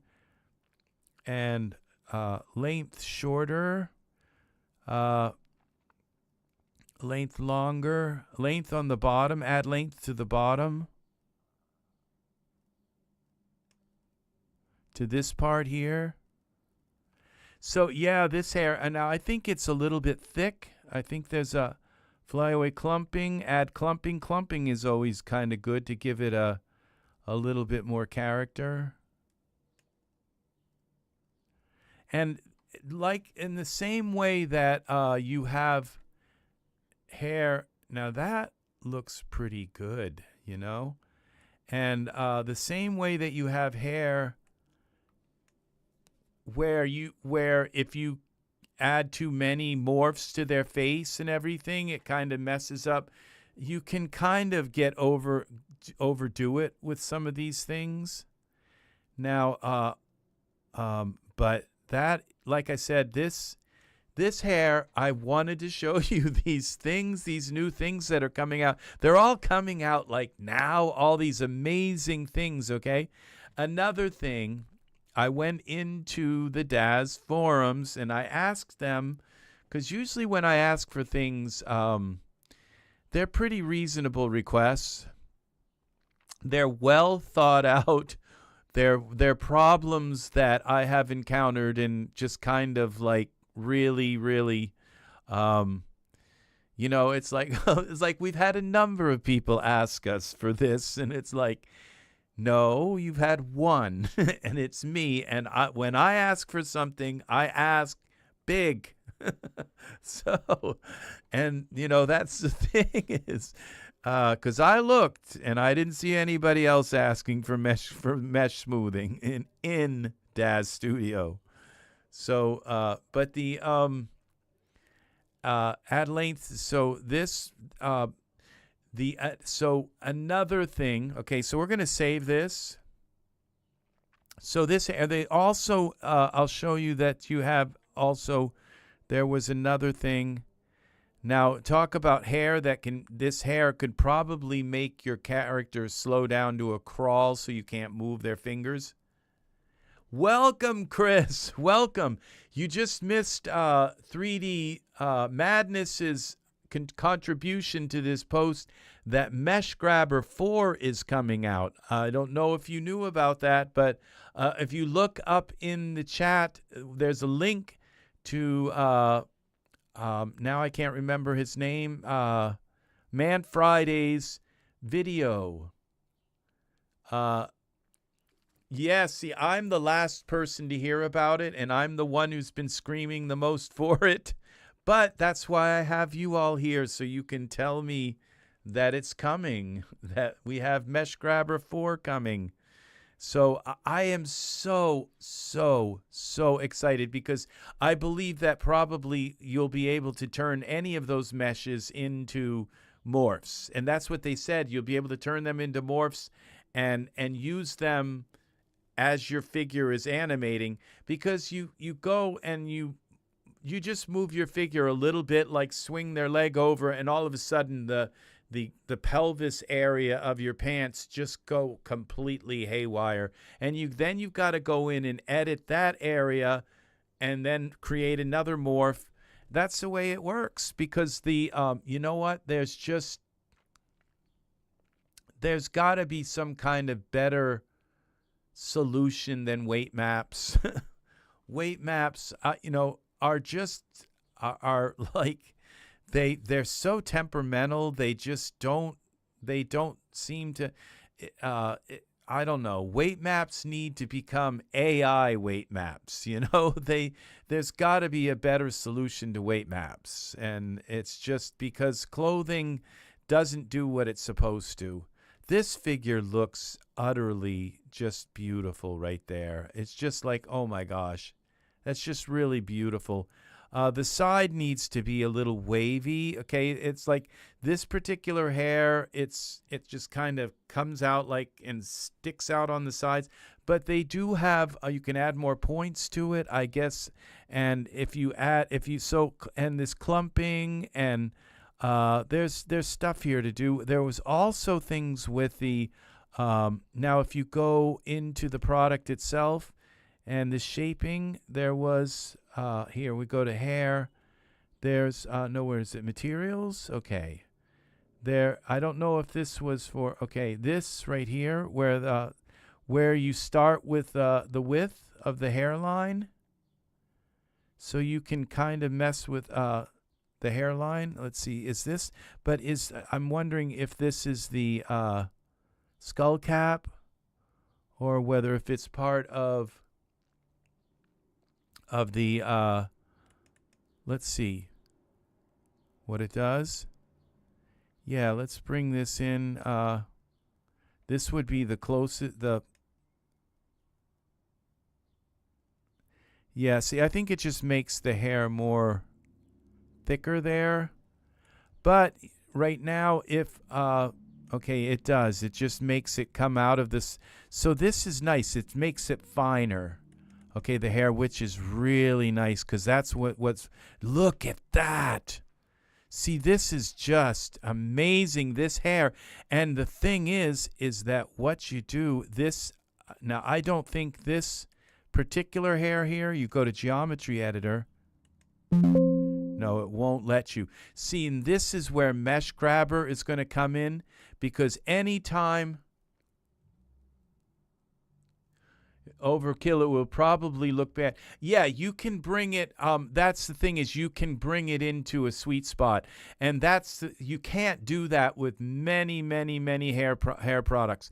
Hair assets, and so we're gonna go back out of here. So this hair, what you'll be able to do with Mesh Grabber is grab this hair right here and just pull this hairline wherever you pull it down. So he's got a widow, I think they call it a widow's peak or something, you know, like the Eddie Munster hair kind. You can pull it down.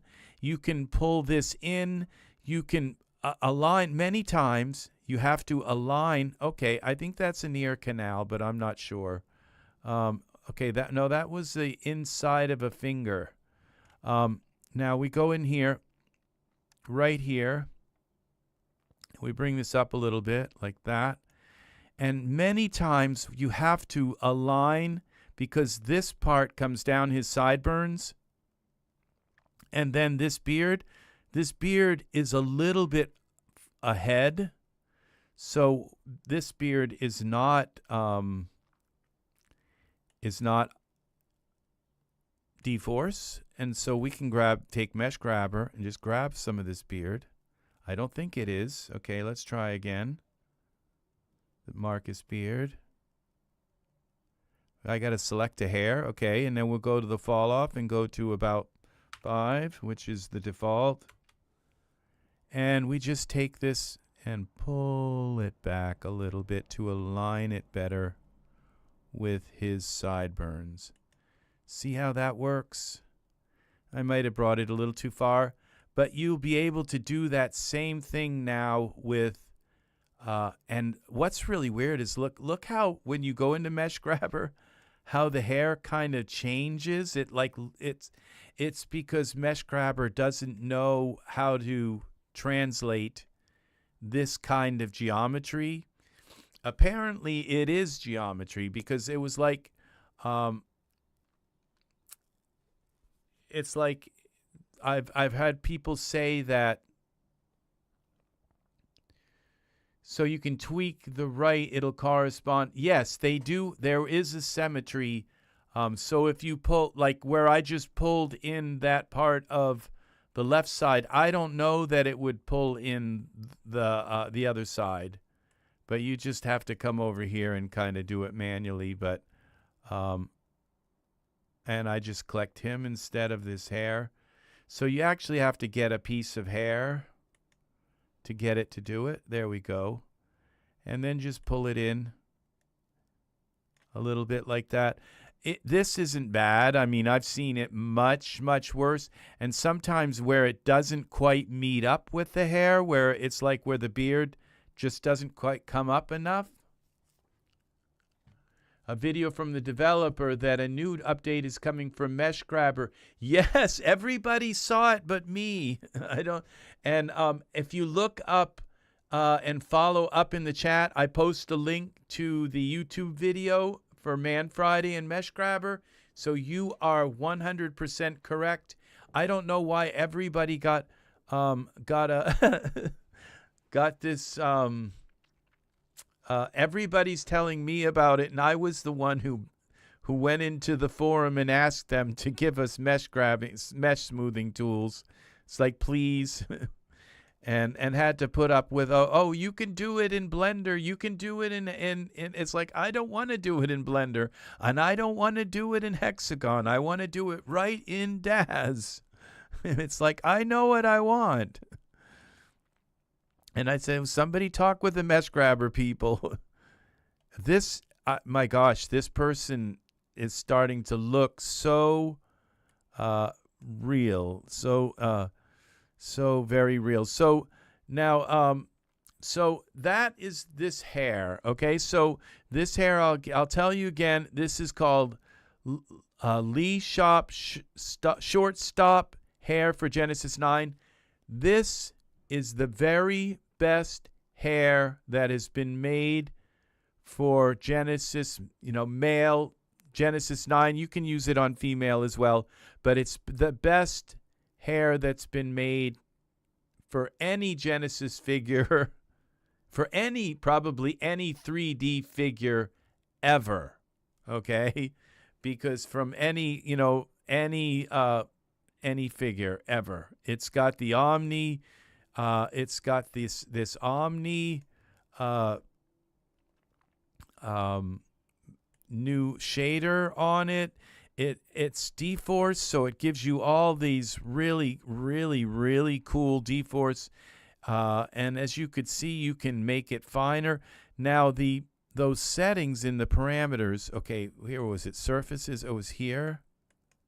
Okay, these we could even go a little bit less, like with, okay, I didn't select the right thing here. No, I have to select the hair. We can go even finer with the hair. Look at that. See that? Really, the only thing is you can kind of see through it now. There's kind of like a halo a little bit. But that is very, very, very nice. Now, yeah, it's just, then you can also work probably with the transparency of it, because this made it, I think, thinner. But then you could also, I'm not sure what this does, but you could go into the surfaces and adjust these things manually. Okay, roughness root. Okay, so I think this might have to do with that because these have been changed. And this one's been changed. Local shape, stiffness, constraint iterations. So this is just very, very nice. And from a distance, this is like perfect hair. So yeah, I think it might be a little bit too fine now. So, but it's nice that you can go down below what you need and work your way up into. So now since we have now CDJ here, so I would probably go a little bit higher with the thickness, and this kind of takes a little bit of that halo thing away, but this is really nice.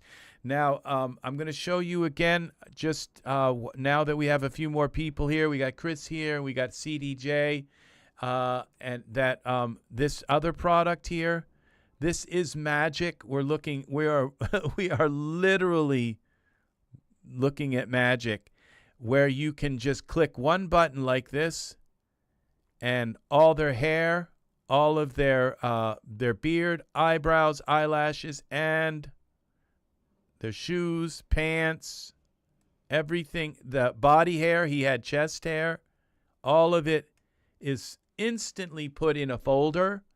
Because if you ever have been working on a figure and all of a sudden their fingers, you can't even move their fingers because their hair is making their fingers, so it's like clogging up the cache of your graphics card. Well, one button and all of the things come off of him, except so that you can then manipulate stuff. Now you can go in and decide how much of things you want to come up, and then you go here again with this, and you go to, this is Wearables Manager it's called, and you go put on, one click, and it's got to do the eye thing, and it's all right back. And it literally takes it out of your graphics memory, I believe. It may not take it out of the memory, but it just takes it, I don't know what it does. It's magic. This is absolutely magic, how that works. So you just select your figure, and I actually selected the figure with me having the hair selected. But you just take and click on this and go to, I have it up here in this wearables thing, and you just click on the takeoff script, and there it is. And then you can move, the figure moves around so smooth and nice. You can move, you can edit, you can and this really works well if you have two figures in the scene at the same time, because they're both taking up. So you can just click on one figure, click on the other figure, and all their clothing and all that stuff gets neatly. You don't even have to tell this program like what folder you want to put this in or anything. It's right out of the box. You just click on your figure, you click on the script, and then all of that stuff that's slowing down your scene. And like I said, you can have a scene in here that you could take all of that off of your figure and still his fingers don't want to move, because you've got like an ultra scenery scene, or you've got this massive like Viking village scene or something like that is just slowing everything down. In that case, you have to just click on the scene, make sure it's all in a group, and then just hold the control key and click on the eye thing here and make the scene go away. Then you can move your figure all around, okay? But sometimes it's not the scene, it's their clothes, it's their hair, especially their hair. I've not really had clothing do that, but I have had hair slow my figure down to a crawl. So that it just all depends on the hair, and it's just one button. You click one button to put it all back on, and it takes only. And I can't. It's quicker than it takes to like load one item of hair. How does they do that? You know, how do they move all that stuff back on your figure like that?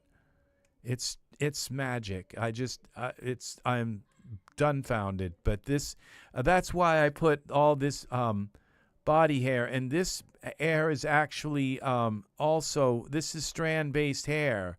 We're not cheating here. This is strand-based beard, strand-based, the latest strand-based hair, and it just comes off like instantly. So that's another. So this is a product that gets I would say a 10 out of 10.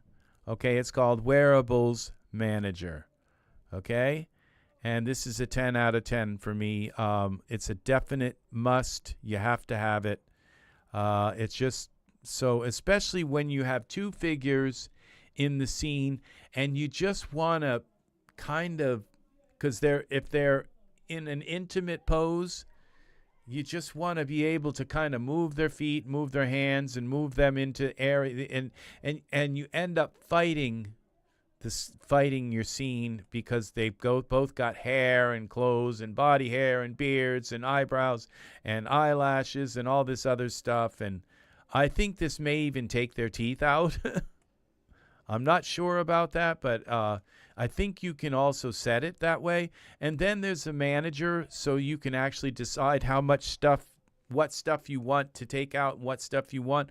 I don't think I'm going to need that. All I need is to just take everything off so I can pose them, you know. But you can like go into the manager and say, we'll leave this on and leave that on, you know. So I just don't need those taken off. I just need those taken off. And you can micromanage it. So, but this is amazing. This is an amazing figure right now we've got here. So now we have this Jeppy's Omni Body Hair Set, and this is this is a D-Force hair set. And what we've learned now, okay, is that now we're going to be able to manipulate D-Force objects with Mesh Grabber. So what that means is like this area, because this Jeppy's hair, D-Force hair, will come right through his pants, okay? And it's going to come right through. And why this hair doesn't, is a mystery to me. Because this is not D-Force hair, this particular hair set, and this hair set is the, what's it called? This body. That's this hair. It's called Genesis 9 Body and Vellus hair. This is the best body hair that's been made to date. I mean, look at this body hair, and you have all these different options with the body hair. It's got underarm hair. I think it's even got nose hair and ear hair. I don't know about the ear hair, but I think it's got nose hair. It's just I'm not sure. If it doesn't, then you just borrow the nose hair from this bristles. Now this particular set here for Genesis 9, it doesn't have the new this one doesn't have the new Omni, I don't believe, materials. Blonde. Yeah, see, it doesn't have the new Omni materials. So it's just not quite it's not there. But this Genesis 9, this is another like 10 out of 10 buy, okay, for this hair. Now the Jeppy hair, okay, so basically if there's a piece of this hair, like if you just don't want hair on the sides, if you happen to use the hair, the part that has hair on the sides, you can just take geometry editor and just select it and hide it or cut it out. It's just, you can do a lot with this. You can just use the cutout opacity and just make it look so it's less obvious. You can just do just a more subtle. So it's everything works with this hair to make it fit, to make it not go. If you want, you can use the marquee tool and you can like paint across here. I mean, like draw a line across here and then select it and hide it or delete it right from the hair so it doesn't poke through his clothing. So it's just, this is the dream hair right here. For that's like, again, it's probably the best hair set that's ever been made for any 3D figure ever in the world for all time so far up to this date. So, I mean, this is the best hair in the world. Now, getting these products to fit on our Genesis 8 figures, that's going to be another thing, okay? Because I don't know that the groundwork has been done with that. It would have to be some kind of bodysuit and somebody will put out a product, and then you will be able to put like beard and hair. And I think you can use Genesis 9 beards on Genesis 8, but I'm not even sure about that. But I'm quite sure you can't use this because the bodysuit just doesn't work. Okay, so there's no bodysuit yet for that to make this work on Genesis 8. I don't believe, and I don't believe that this comes with a Genesis 8 version of it. No, it's just for Genesis 9, and we also get Vellus hair for the torso. Oh yeah, see, we got nose hair. You see an armpit hair. Yeah, this is every kind of hair. This is it. And what was this? Oh, pubic hair. Okay. Yeah, that's the best hair. Now, we also here have, now this Jeppy's hair. This is actual hair now, because this gives you the same kind of the hair. But this hair like just sticks right directly. But the thing is, it's D-Force hair. So when you put it on there, this is also, I believe, not Omni hair, but it's the D-Force hair that has like, you know, like 100 surface parameters. So you can go into clumping and how many hairs and how dense it is and how curly it is and all of this stuff. It's just got everything. This is an awesome set, But the problem with this set was that it doesn't work with Mesh Grabber, and it doesn't work with Geometry Editor. So if the hair comes through the pants, you're stuck with it.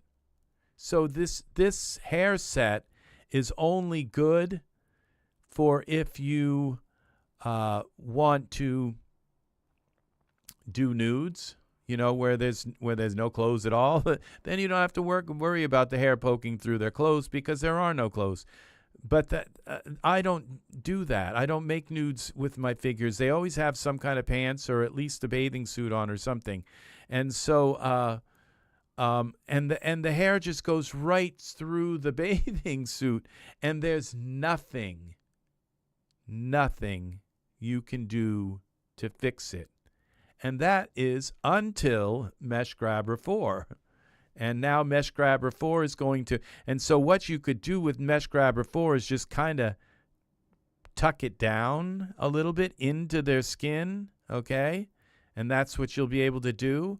I don't know that you'll be able to, there's no hiding. You won't be able to hide it. You won't be able to delete it, but you will be able to just kind of tuck it down into their skin. So this becomes a very viable product. But then if you really want this product, and what's really nice about this product is it comes with all of these different, the abdomen and the armpit and all of that stuff. But then when you go into materials and shaders and shaping, where is it? Utilities, hair visibility off, guides off. Okay, that's so that you can actually move their fingers and stuff. Well, you don't have to worry. All you have to do is click a button and this hair comes right off. So the whole hair thing. Now, I believe there was also a bunch of different shapes to it, but maybe not. The thing is that when you go into the surfaces of the hair, you can go and do all the clumping and all of these different things. Now we're looking at this other hair, I think, yeah. And so, but then there is now this new product, which just came out today, and this gives you, oops, I keep doing that. Okay, their DAS is starting to allow like nudity in the things. So yeah, the AI is going to find that. So I may have to cut it out of this video. So all right. So and I think Art mentioned that there was a way to display these things in a list instead of, yeah, because we can't do YouTube videos showcasing these products when all of a sudden, boom, you click on the product and there's in amongst the product is an anatomical element. Yeah, it's like yeah. So but in swing, yes, exactly. Yeah. Yeah, a schlong. So yeah, so there it is. So we can't go back into there. Okay, we got to go back out. So I would like to work with this Jeppy's product, but they had to put the nudity in there. So now, but this, you see, as you can see, this, there's no comparison. When you work with this Omni hair, you are getting this hair that looks like hair. It looks just I don't know if this beard is Omni hair, but this Omni hair is something else. And I haven't really learned completely how to work with it. There's so much to learn about tailoring it to, but there's just no comparison to the way this hair looks on your figure. It just I could just take this this armpit hair, this arm hair, and where I go here to the where is it? Hair arms, and just go into surfaces here and just bring the cutout opacity down a little more. It's just, there it is. And it's, what's nice about it is when you see it from the side, it's not painted on, it's actually got some, 3D to it. It's got it's beautiful. This, the artwork here is coming of age. It really is. And the same with the torso hair. I would say that's just a little bit kind of much, it's just so it kind of distracts. And I don't say that's not beautiful. It's just, it kind of distracts a little bit. And so to just bring it down a little bit so that it's not quite as visible, it's just so easy to work with. You just put it on and you set the opacity and you're done pretty much. So now the thing is that painted on hair still has its value, because this other painted on hair, the body hair, and we go into this other painted on hair here, and this is a bodysuit kind of painted on hair. Where is it?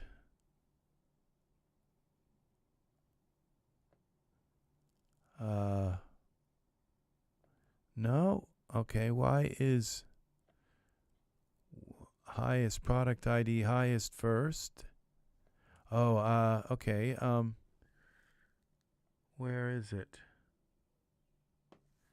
I mean, these Genesis 8.1 products shouldn't be in here like this.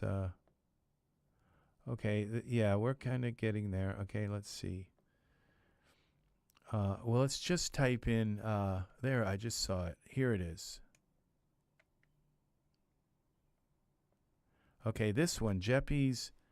Now, this is painted on hair, but when you have painted on hair, look at the different styles you get. I mean, it just goes, this is a huge, and so you can, and all you have to do with this again, and this goes on a bodysuit, so you just have and with this, you're kind of stuck with this one pattern, okay, which is actually kind of the most common pattern. I think half the time you just want to make sure there's something on their chest so that it gives that extra kind of aesthetic. So, but with this product, when you go with painted on hair, and the way you do that is you just basically put the bodysuit on first. So this would be up at the top, I think. Yeah, hint. Okay, click here first for info. Okay, I think there's maybe a bodysuit, or no, maybe not. Okay, no, I think there is a bodysuit.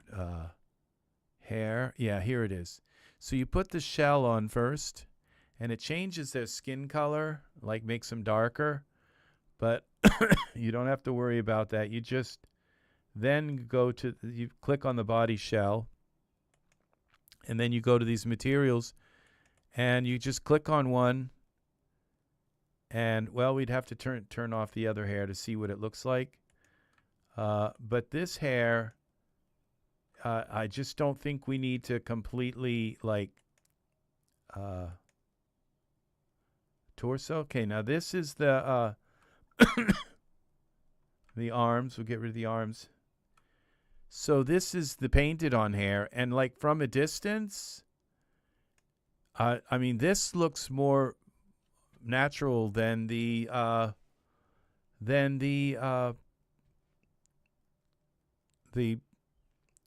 hair, the Omni hair.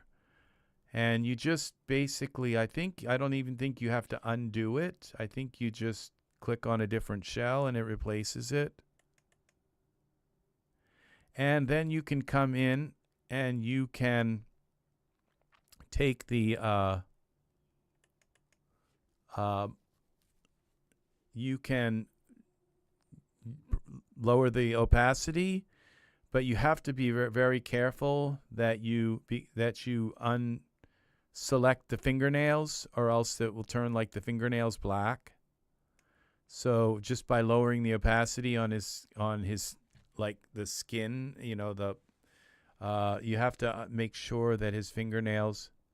So I think what we do is, if we come in here and so there's something messed up, because the bodysuit then goes over the fingernails, and you either have to turn them on, select them, or turn them off. But let's see, you go to the bodysuit and you go into surfaces, and you got your cutout opacity here, and you've got like everything selected, and I think you have to turn off the fingernails. Here I go: arms, body, head, legs, and the mouth cavity, of course. And then you can mess with the opacity, and it doesn't bother the fingernails. But if you do that, it'll turn the fingernails black. If you, well, you see what happened now. So we'd have to turn off the head too. So Z. Okay, so you can't have the head turned on either. And now you can mess with the opacity. There you go. And you can just, and this, you know, if unless you're going to be really up this close to them, to their body, where you can see that there's no line of hair around their arm, that it's painted on. If you're just even back this far, this hair actually looks more realistic than the Omni hair. So, and that's why I say, you know, to like paint on eyebrows, don't just, oh, they're painted on, they're terrible. The painted on eyebrows look more real than fiber mesh, at least to a good degree they do. Because the artists that do the painted on eyebrows are really good at painting eyebrows. They're and the thing is with you know, an actual piece of strand, you have to like angle that piece, each strand in every strand for the eyebrows, and it's madness trying to get the eyebrows. But if you just paint them on, you can make them look like very real. So that's the thing. And then you've got you can change the colors here, as long as you use the now the base color is black, the glossy color, I would say we could go here with this base color and just go into a brown maybe, but bring it down here and a little bit less red. And see, now the hair is brown. See, this is better hair. I mean, really, when it comes to hair, how hair is, it's just better. It looks much more. So you can't discount painted on hair either. All right, so you can't. So I would say if the figure is going to be this far away from the use the painted hair, because it's just going to look more artistically there. And so that's, and I think he even gives you the back hair.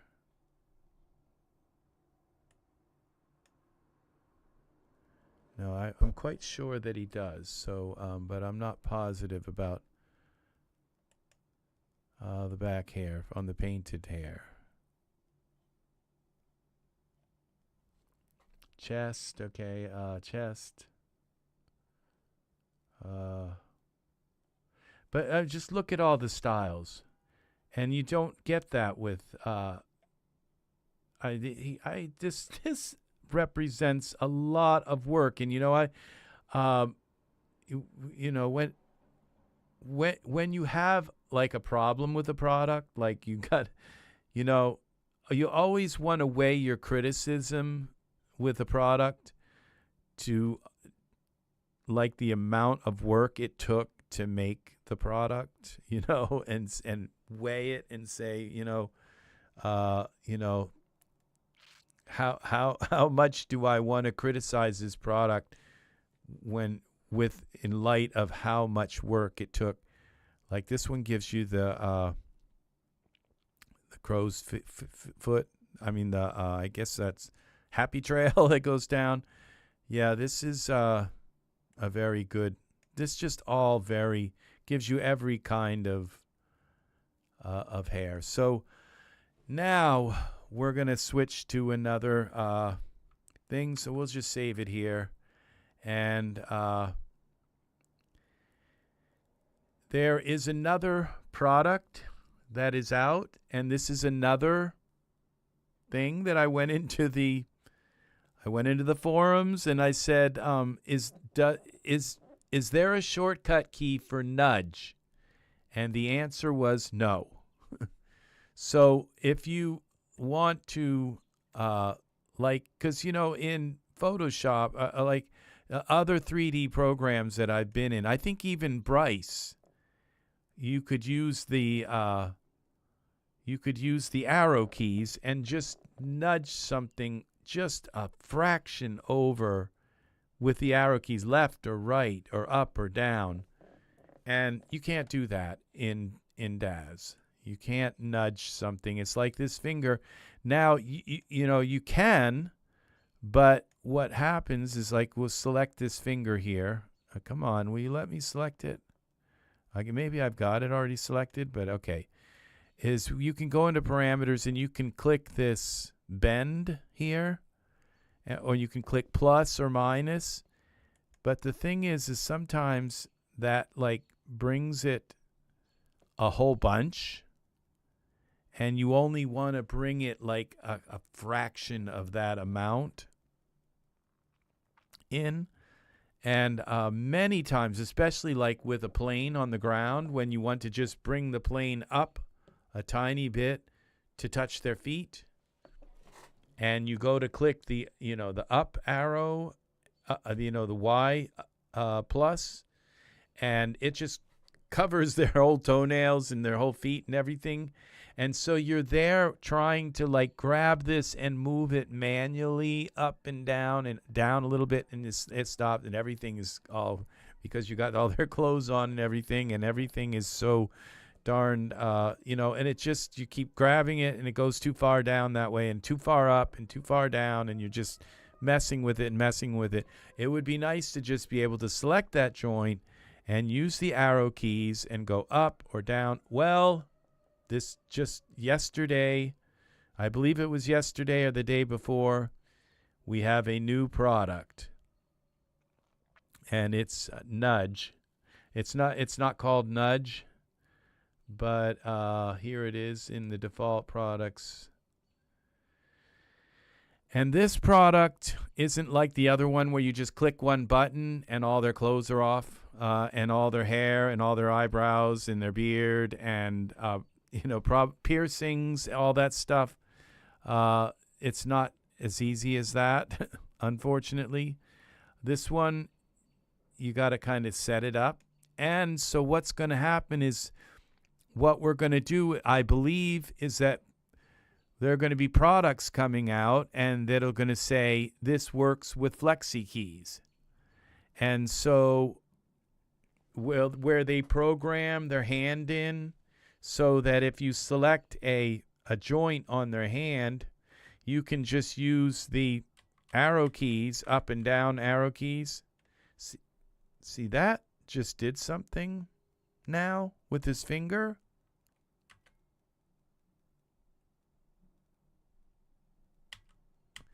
See, that didn't used to work like that.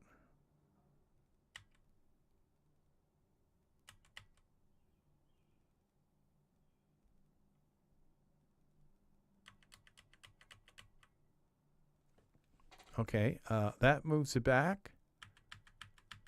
This moves it up. See, so nudge is here now. Okay, we have nudge. These are flexi keys. Okay, this wasn't here. And so when you buy this product, it says to go here and enable the product. And what it does is it puts this up into your script. Yeah, it says flexi keys enabled. See that? And now I can just select like the part of it, select his arm here like this and just move it in. See that? With my oh, and I didn't turn on my keyboard. I'm sorry that my keyboards, but you would see me using my arrow keys and it works. There's just nothing like, so this this is another absolute buy flexi keys, because you just don't have, you don't even have to go into your parameters and you just select it and you can move it ahead and back and in and up and now twist and all of those things. That's a whole different story, okay? But I would assume if I hit this one, okay, then the flexi keys up and down and twist will twist it, okay? So I'm not sure. Let's try it. Okay, I think it's still moving it back and forward. So let's go out of iRay. No, see, that's moving it back. See, I'm happy with this.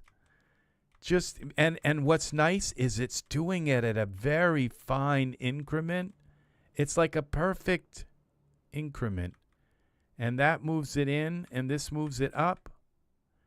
That is so helpful. And if you don't have flexi keys, they don't work.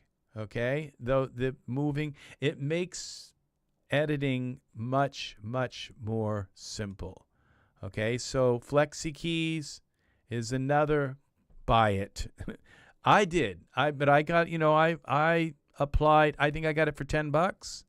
And the reason why is because I added also I added the wearable thing script where you can click one button and all their clothes and everything is gone, and the other, and hair and eyebrows and all that, and beard and piercings and anything else they're wearing, every clothing item, sandals, shoes, socks, whatever they're wearing, is gone. And then and one button puts it all back. And I bought this with this, and I also bought I also used a bunch of tokens that I had, and I don't know that I got 45% off, but I think I got at least 30%. I think I had 6 tokens, and so I ended up only paying like $10 for flexi keys, and I think it was even like $8 for the manager, the Wearables Manager. And I also included this hair in with it. And so I only paid about $8 for the hair. So, and this Jeppy's hair. So, yeah.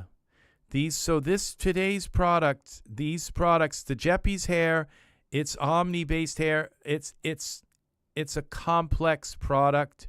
And I also bought this electric effects with this sickle yield. I buy everything sickle yield, just about almost everything sickle yield makes, okay? And like I would say 95% of what sickle yields makes is like amazing. And that other 5% don't buy. So it's kind of weird. Like, do not buy it. Even if it's like $5, don't buy it. So, but it's but that's a high percentage of like absolute must-have kind of things. So this gives us VFX lightning effects. I don't know if this is any good or not. Okay, but it's a massive product. I do know that besides sickle yield being a very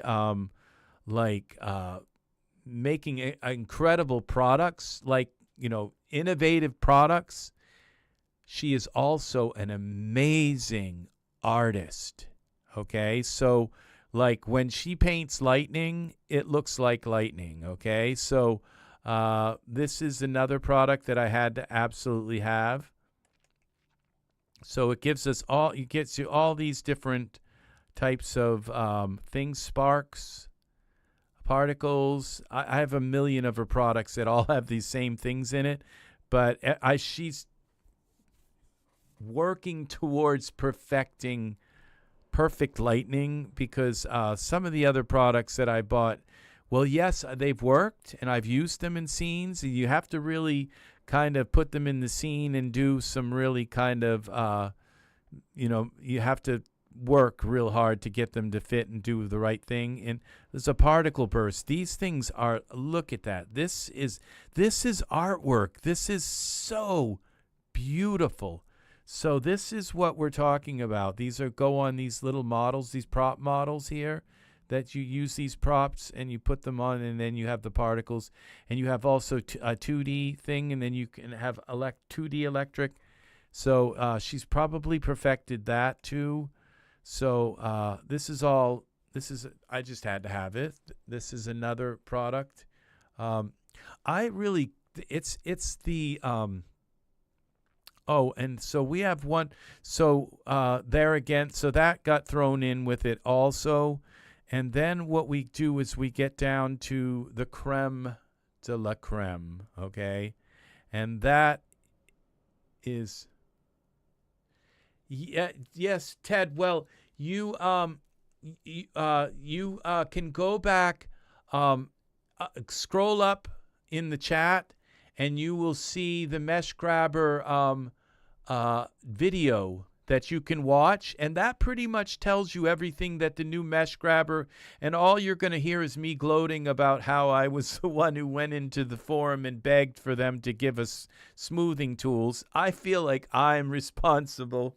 Well, I think the mesh smoothing tools, the artist who made Man Friday, who made Mesh, I'm sure when he was making Mesh Grabber, he was thinking about, one day I'll probably do some smoothing tools. And, I'm sure he was way ahead of me, okay?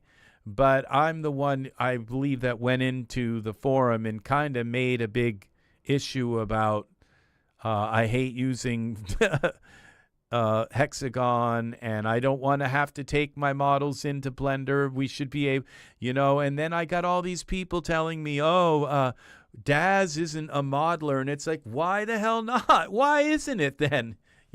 Give us some modeling tools. Help us. Yes, so I in the chat I posted a link, okay, to a YouTube video where you can watch that. So, but this whole video, I was going to do like a separate video on the hair and a separate video on Jeppy's body hair and a separate video on the manager.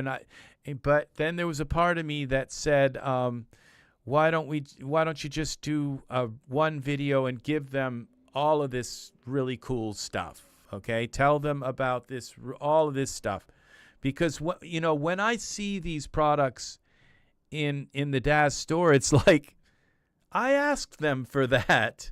This is it. This is it. Mesh Grabber 4, I asked them for them. But you know what I didn't ask them for? And that's what we're going to be doing next. I didn't ask them for Mesh Grabber 2.0. I mean, I didn't ask them for Ultrascene 2.0, okay? Ultrascene 2, okay? I didn't see that one coming. It hadn't even occurred to me. I hadn't even had like an inkling of, you know, that it would happen, or that it was even needed. I think I would have been happy for another 50 years with them just putting out more plant and more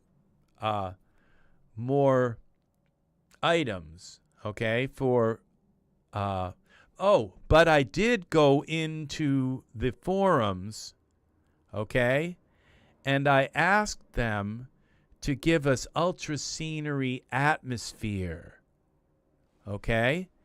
And I said, how about ultra scenery clouds and ultra scenery atmosphere, and how about ultra scenery skies like Bryce skies? And how about giving us that? And so I did go into the forums and ask, and it's really weird how they're selling. Now this ultra scenery 2 is big. It's bigger than all of Midas's gold. I'll tell you right now. At 20% off all orders this month. I think I got that. Now we can shop this ultra scenery 2, and what the last thing you would imagine is them in here trying to sell Bryce. Bryce. This is weird. Okay, we go into here. They're trying to sell Bryce Pro. Said learn more. This is the strangest thing I think I've ever. It says Ultimate Scenery 2 and Bryce 7 Pro. Landscape, environment, and ecosystem software. This sky looks like a Bryce kind of sky. But what I don't understand is how. Yeah, I own Bryce. I started using Bryce long before I used Daz Studio. I was using Bryce probably close to 10 years before I use. Yes, isn't that weird? Last updated in 2010, Bryce only renders on 4 cores.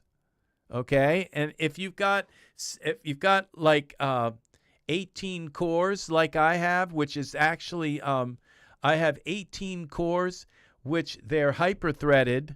So that means 36 cores. I have 36 threads, and Bryce only will allow me to use 4 of them to render. And it renders with the CPU instead of the graphics card, so it doesn't use your NVIDIA graphics card at all. And you know, years ago, there was a hack where you could go in and you could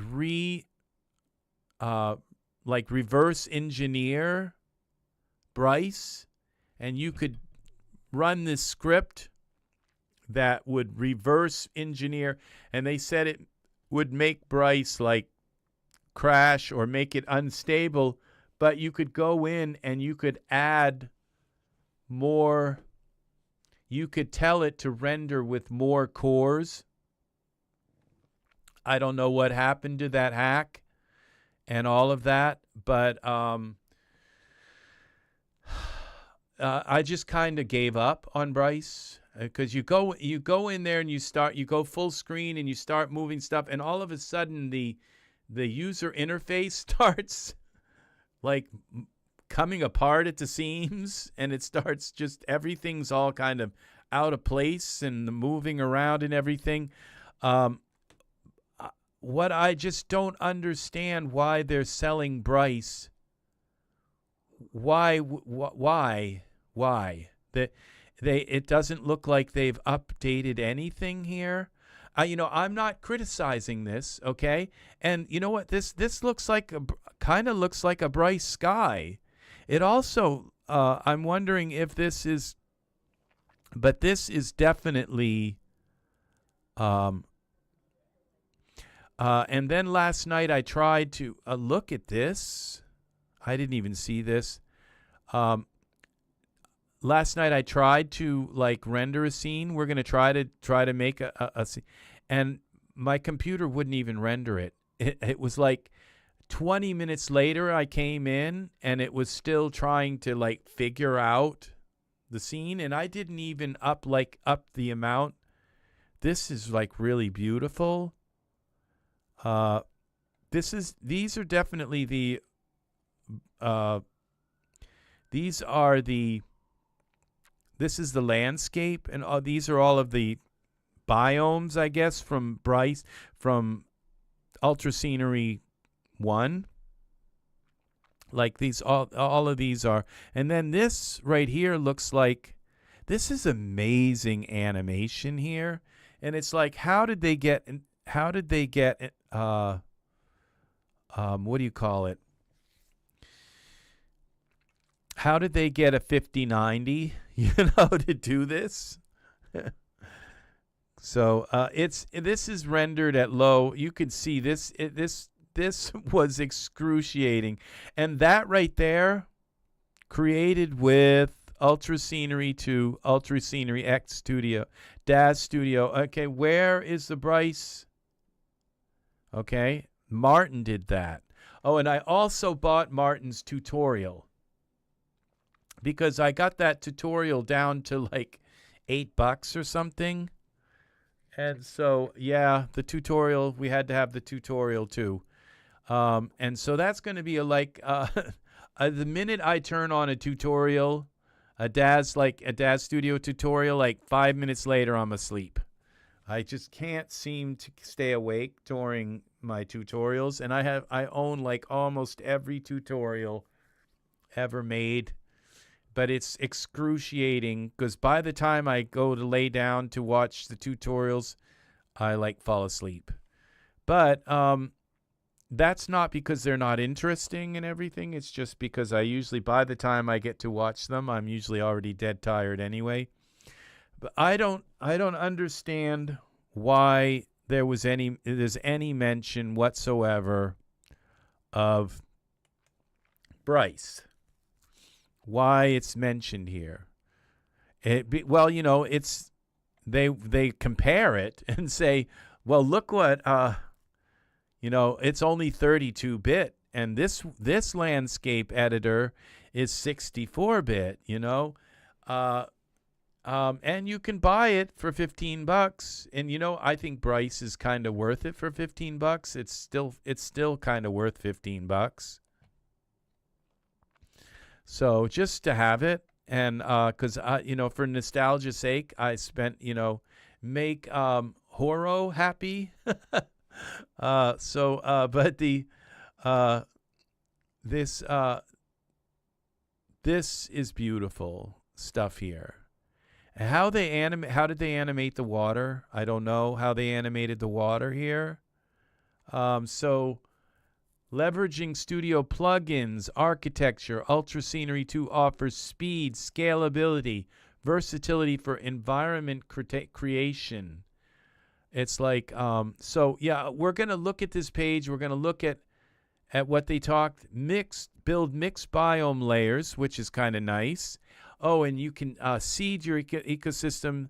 You also, there's just a ton of stuff. They don't even really go into all of the features here. Use presets, import real world maps, control height maps. This is like huge, and then this is very cool. This you can just imagine that they probably, I can look at this right here and tell you that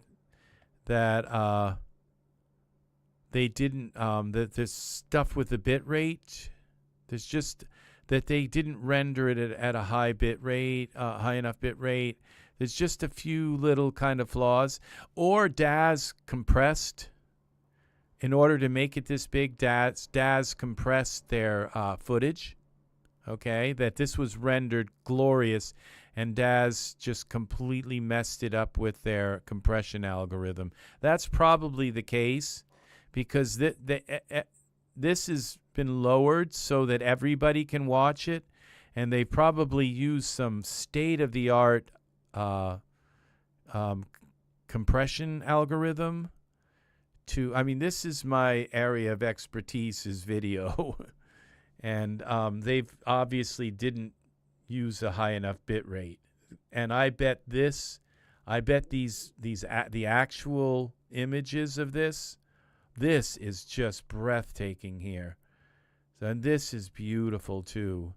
So yeah, it's the bit rate. They just DAS didn't, and they can't probably, because a lot of people are watching this on old phones, and they want it to play for everybody, and so it's probably the most heavily compressed algorithm that they could possibly use. And then we go into these. These aren't clickable, so it'd be nice if you could kind of go in and see a bunch of stuff in there. Now, I mean, it's like, why this comparison? 2010. I just have no idea what Bryce 7 has to do with any of this, other than they are both like landscape generators, okay? And older DAS assets, pretty much, I would say from here down, you could just leave it blank. So, no rigging, simple to use presets, but minimal advanced custom. So another blank. Import real land. Now this right here is still a great feature, because you can go into, I think that I know why, because they saw my video of me taking and creating a landscape in Bryce, like a landmass. You can still use Bryce to create a beautiful, like this was made in Bryce right here. This piece of land was made in Bryce. I just know that for sure. And they brought this in, but look at how detailed that land is for Bryce. Bryce makes this gigantic piece, I mean, mountain-sized piece of land. It's like, and you can set it to like any size. You can set it so high a size in Bryce that you can just crash Bryce right off the bat. So you can make a black and white image. Bryce is still a very nice program to make a giant chunk, a huge piece of land. The problem is, and Bryce will also give you a fairly nice texture for it and export it out as an OBJ with its textures on it. So I believe that's what it is that I don't believe that, yeah, you can that you can make the I think this Ultra Scenery 2 is going to come with a landscape generator, like that's going to create a black and white bitmap, but it's like seed driven. It's not like where you can draw and create the land yourself like you can do in Bryce, where you have like drawing tools where you can edit the black and white image with like a Photoshop kind of environment. I don't think Ultra Scenery 2 has that, and that's what Bryce does have. It has this ability to edit the black and white image and export it out as like 5,000 by 5,000 kind, 5K, or whatever your computer can handle to it's again done, I think, with 4, and it's only 32-bit. But you can come out with a huge chunk of land in a black and white image, and it's actually in the OBJ file as an OBJ file. OBJ imports can use any DAZ Studio asset. So yeah, there again you can use in this Ultra Scenery. So assets remain intact, rigged, and usable. Customization via dials and drop-down settings. Yeah, this is amazing. Import real landscape height maps, and that's those height maps are just black and white images, but they make mountains. Water presets customized via dials and drops down. Mixed terrains, build on mixed biome layers, customizable via interface. Atmosphere uses iRay settings for faster, more up-to-date renders. Now, see, that doesn't make any sense here, because I didn't see anything for atmosphere here. Built in with customizable settings. Yeah. Now, Bryce kind of still kicks Ultra Scenery 2's butt when it comes to atmosphere. But not Daz Studio. It doesn't kick Daz Studio's butt because we have all these VDBs, and we have now the fog in the render settings, and we have in the materials, environment options, and we have massive VDB ability, and then just all kinds of fog asset, like sickle yield again, sickle yield fog and assets, and massive assets for atmosphere in Daz Studio. So it's really, so Ultra Scenery 2 isn't lacking really when it comes to that. And compatible with all softwares. I don't think softwares is a plural word. I think software is plurable. Plurable. I don't think plurable is a word either. So that's funny. Compatible with all softwares. So, now, I don't know what that means. It would be maybe compatible with some of the other, I don't know that is absolutely true, because, Ultra Scenery 2 has a bunch of plugins and software that work with it. And I don't really see a back door where those can be used with Ultra Scenery 2. It's just too different of a critter. Okay, so we've looked at this, and this is pretty much what now it says atmosphere, water, terrain, atmosphere. What's this? How I don't see this part doesn't. I didn't see any of this in Ultra Scenery 2. So let's create a new scene, and let's take Ultra Scenery 2 for a test drive. Okay, so here it is.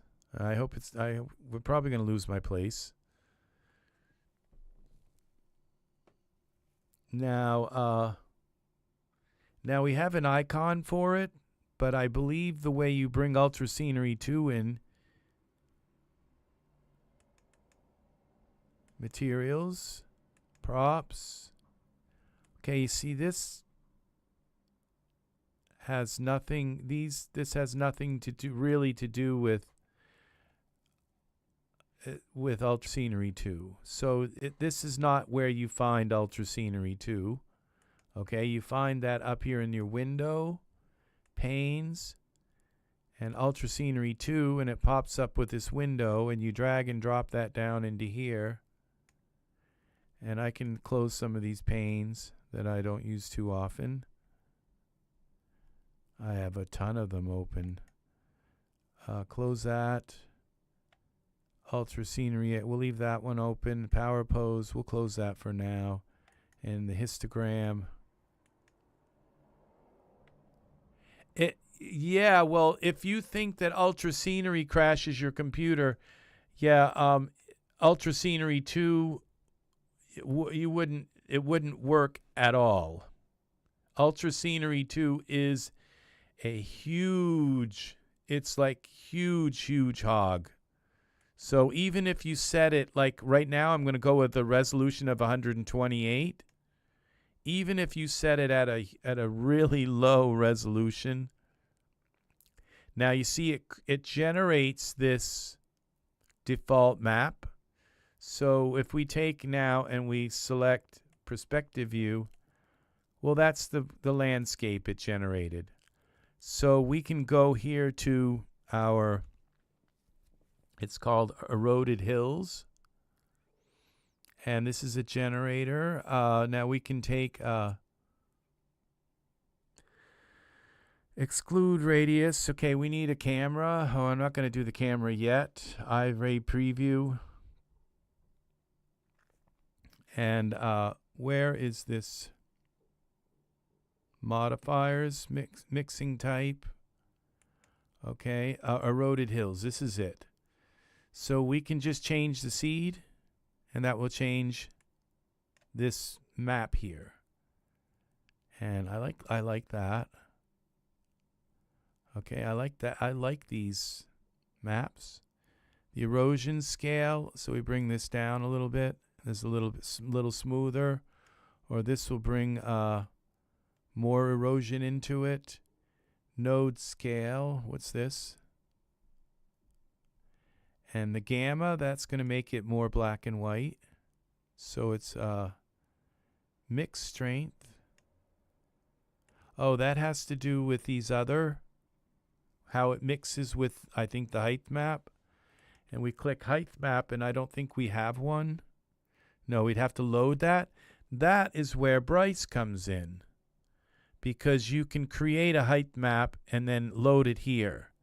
That's where, so that's the back door for Bryce, is that you just open Bryce, you can create unlimited height maps and bring them in here. Bryce is I would say it's one of the best height map creators around. So yeah, so okay. So the but we're not going to do that right now. So we now the biome, this is where a lot of this is a lot of new stuff. Okay, so we'll put some water here and see what happens. And what happens is exactly what I kind of didn't think was going to happen. I mean, how do I make this?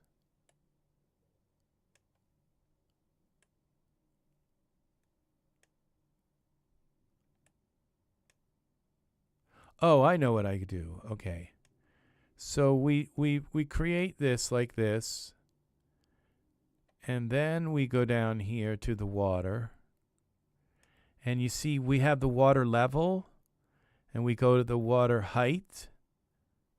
And you bring the water up a little higher. And see, now we have water coming through. And we go to control to iRay. Was that iRay? No. And see, there's our water. See, so we create the water level and how much water we want. That's beautiful right there. So, okay, there's that part. See, this is so, it's really kind of radically different from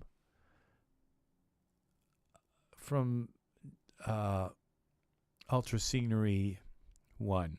Okay, now our biome here. We select biome. And this is where, first thing I want to do is see if I can just render this. No map defined. Would you like to choose a directory now to save the generated maps to? Yeah, we go up one. And one of these is going to be called Ultra Scenery. It was US. What was it? US.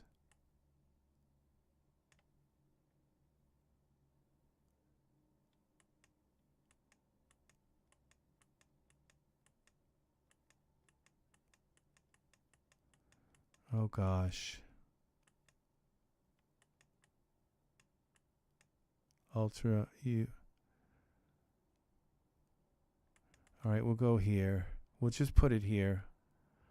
Ultra scenery image maps. Okay, select that. Okay, now it's going to try to render this. Will it render? Yeah, okay. That doesn't look too bad.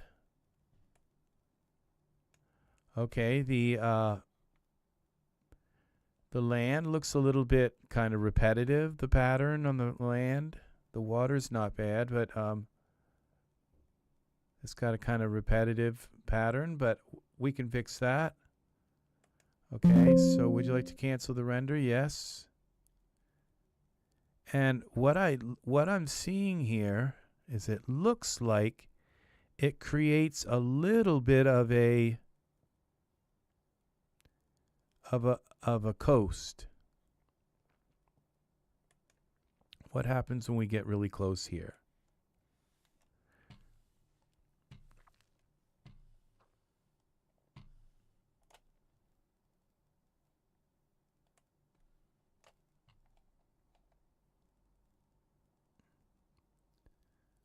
Let's see. It does something here. Not much of one. It kind of it looks like it sort of rounds it off a little bit.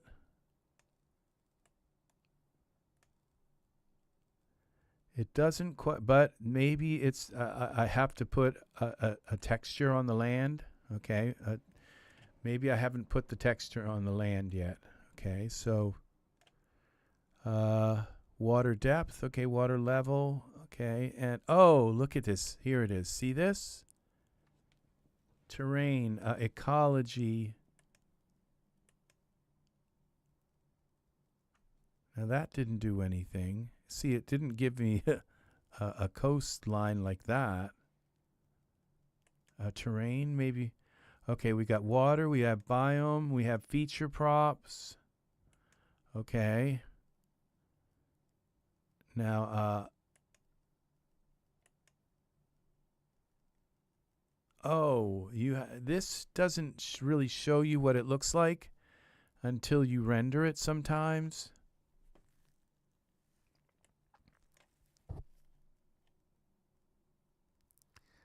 See, that's not bad.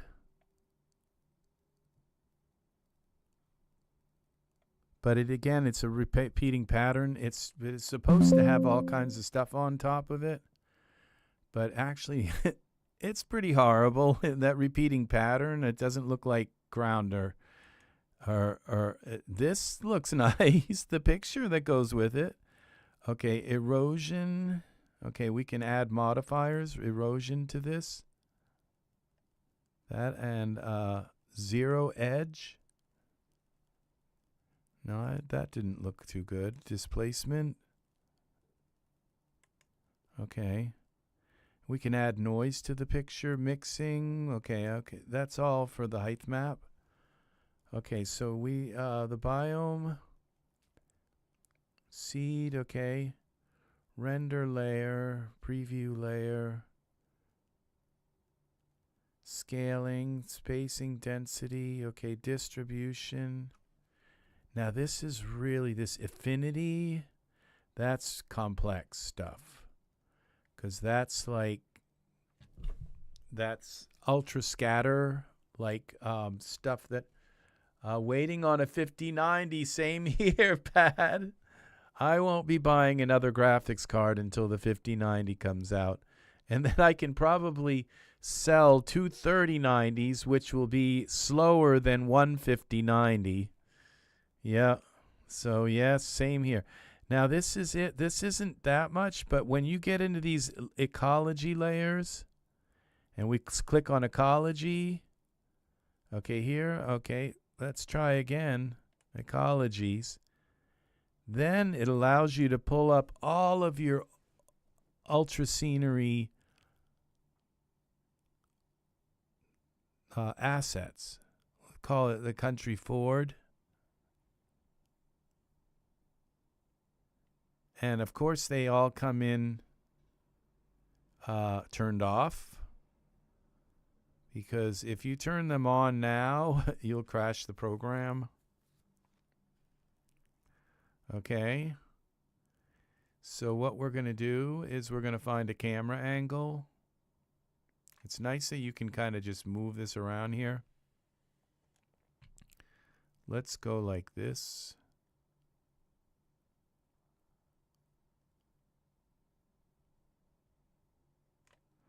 All right, let's go down a little more. Let's go over make sure our camera's over the water so we don't have tree problems. Let's get low enough to the water here.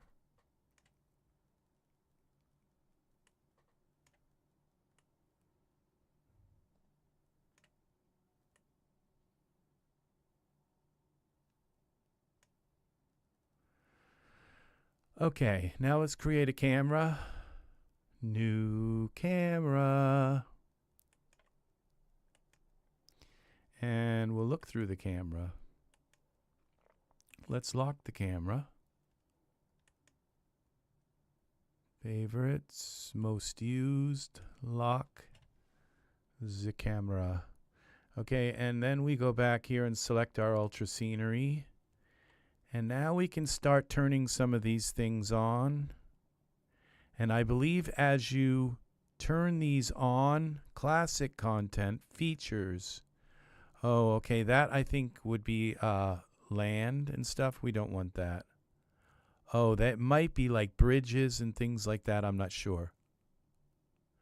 Good night, Pat. Thank you for hanging out with me as long as you have. Thank you for being here. And thank you for adding your input into the chat. It's very nice to have you here. Very, very nice. We got 41 views tonight. It doesn't tell me how many likes anymore. I'm using like this OBS studio to tell me. So if there are likes, even one like, thank you very, very much for the likes, people. You are very kind. I need them very badly. Okay, so we go like this, and let's see if it doesn't tell me where there's no, it doesn't tell me if I have likes anymore. Select stream, switch account. No, that's not it. So, okay. Have a wonderful night, Pat. Have a wonderful night. Yes, indeed. So we're going to turn on this base grass and see what happens. When you turn it on, it generates it. Isn't that kind of weird? Now, it doesn't seem to be, what I don't see here is something, it should like say something about the camera. Okay. Current camera, culling. See, that's what, culling camera. Include radius, iRay preview. What's that? See, there shouldn't be grass down here, and there is.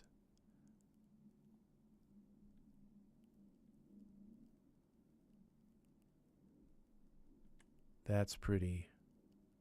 Oh, I have it locked. So let's go now to our perspective view. And if I turn this a little bit one way or another, the grass should disappear. See, it's not. It's like everywhere. That part isn't working.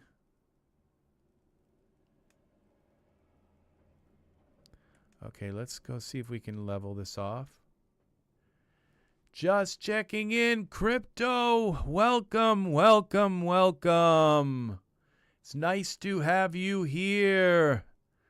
Thank you for checking in. This has been a massive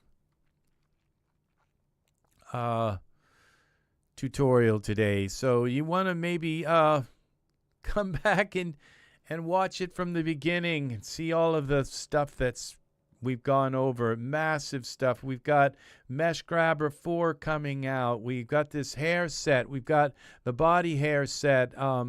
And we've got this Does the new version take forever to load a scene? Wondering before I buy it. Now this is the Ultra Scenery 2.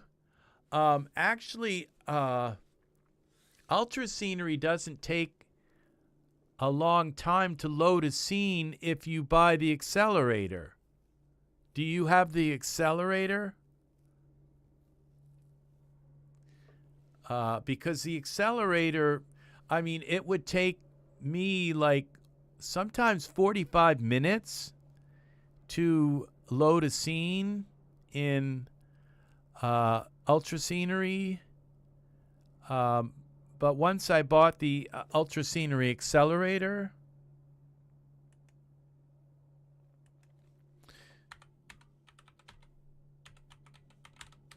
it now only takes about like 5 minutes to load a scene.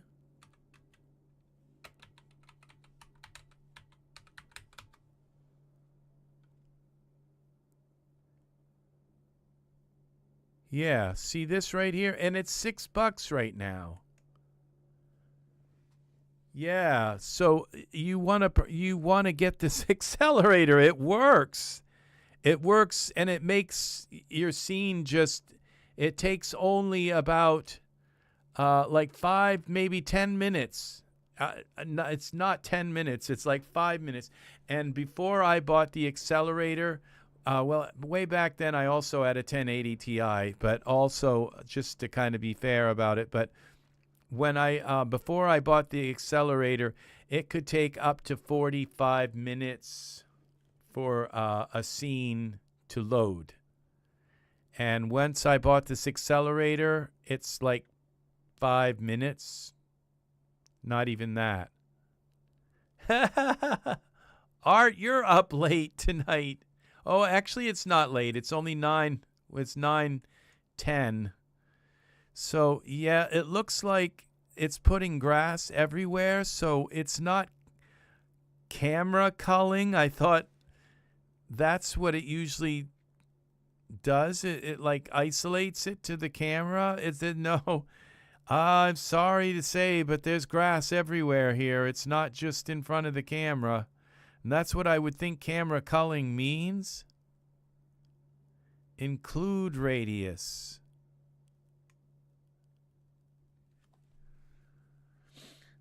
Do you have any iPhones for sale? Actually, no. I have an old I own 2 iPhones. I have the iPhone 14, and then I have an older iPhone, and I was going to use that older iPhone to go out to karaoke, so like I could hand somebody a phone and say, will you record me while I sing? And so if they run out the door with my iPhone, I won't be losing $1,600 phone, because actually the old iPhone the old iPhone actually belongs to Angus, so I wouldn't be able to sell that. If he ever needed it, I would have to send it back to him. So because he ended up with an extra phone, and at the time I needed another phone camera, and so I asked him if he could like loan it to me. And so if his phone anything ever went wrong with his phone, and he needed it, I would have to give it back to him. It wouldn't be fair to sell something like that really belongs to somebody else. So other than that, I don't have any other iPhones. I'm not really an iPhone. I might actually, unless, I'm not sure why exactly that you need an iPhone, but my personal recommendation would be don't get one. And to get I would recommend to get an Android phone. The best Android phone you can get, a Samsung preferably. and I do have kind of a lot of experience with using phones, because I mean the first so the only reason I would buy an iPhone, and there's like one reason, only one, and that is because iPhones have LiDAR cameras in them, which means that you can use them to. They have like a depth camera, and the camera can see how deep your the curvature of your face, and it can literally create a mask for your face, and you can use that mask to control DAS figures. But if that's not something you've ever even thought of doing, I wouldn't buy an iPhone. I would it takes me like a long time just to get an image. It took me like at one point 2 hours to figure out how to get an image, just a picture that I took from my iPhone to my PC. So yeah, my recommendation is Android is just so much more friendly with other technology. Right now, Apple's being sued for antitrust because, Merrick Garland, the Attorney General, I've been getting them to donate. I upgraded mine 2 weeks ago and donated my own phone to students. Got a 15 plus for $10.55 a month for 35-month no trade. A 15 plus iPhone 15. Oh, a 15 plus, which is for $10.55 a month. Oh yeah, that's nice for 36 months with no trade. Yeah, well, the thing is that as a DAS Studio artist, which you are, an iPhone, someday you might find that iPhone to come in handy, okay? Because Android phones do not have LiDAR cameras on them. Now, I don't know if the iPhone 15 has a LiDAR camera. 15 Plus does.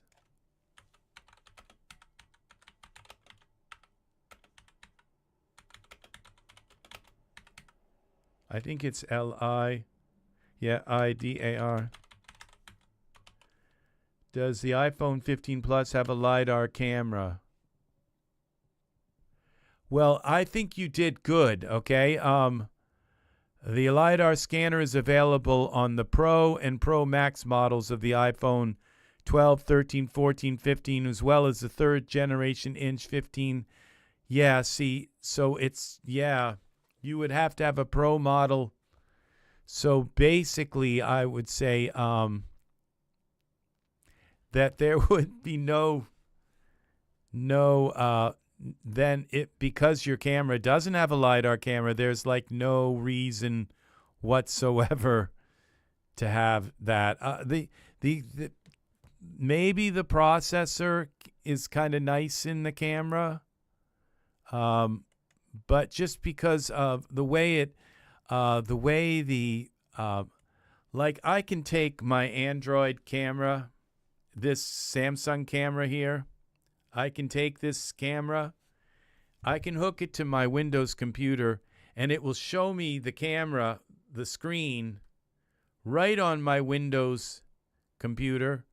I can play any game or anything right on in Windows. I can play any game on the camera on the phone. I can open the camera app. I can open any app I can open any app. It shows me like the phone like right on my right on my screen, on my computer screen, and I can go full screen with it, and then I can call somebody from my computer with like by opening my phone app on my phone. I can, check my messages. I can open my photo app right on my Windows computer.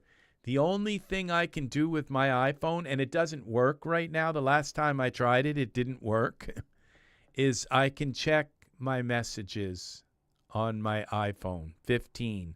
That's I paid $1,200 for that iPhone 15, iPhone 14, I think it is.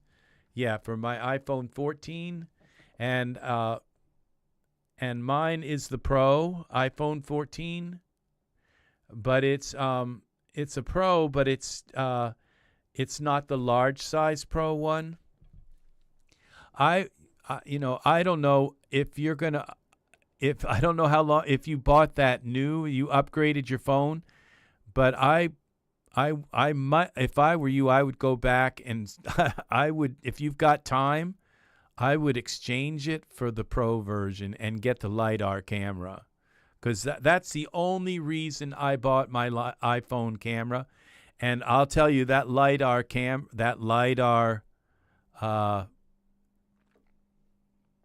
the iPhone LiDAR mesh. It's a free app that comes with it, and it all plugs into DAZ Studio. That LiDAR camera and the mesh, and it puts this like mesh over your face, and then you can record your face making all kinds of like expressions and stuff like that with your face, and then you can save those expressions and put them on your DAZ figures.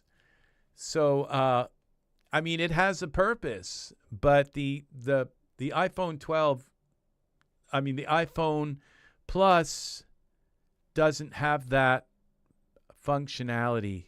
It doesn't have so at that point, someday you just might end up buying like all of this Mojo Capture stuff, and it's going to say that Mojo Capture, let's see, it's sold in the DAZ store. I own it all. This Mojo Capture. I guess Mojo, Face Mojo, all this stuff. And then when you go, it's for Genesis 9, 8, and 3, and all of these other figures. And you can animate the figures and move their face around. And move, when you move your face, their face moves with it. And it'll say, oh, it requires an iPhone to do it. Yeah, and it requires an iPhone that has a LiDAR camera. I believe. It might work without one, but it won't work well. Yeah, there are some apps out there that you can use with just a regular webcam, but they work crappy. What happens is their mouth goes all like kind of messed up, and it's like, and it just doesn't follow your face. And the only thing that works right is is the LiDAR, because it just puts a mesh all over your face, and it follows your face everywhere you go and it follows everything. And the same thing with eyes. The eyes just mess right up with any other technology other than LiDAR. So if you're gonna pay on a phone for a year or 36 months, 2 years, almost, for that long, I would send that phone right back and buy the Pro. I would send it right back and get the Pro.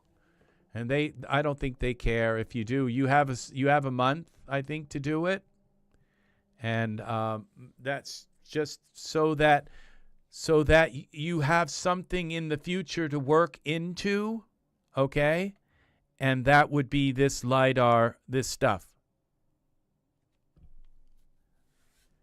Yeah, well, the Pro it's not really triple the price, because what you would want to do is just get like the 250 megabyte Pro, I guess. You just you don't have to get the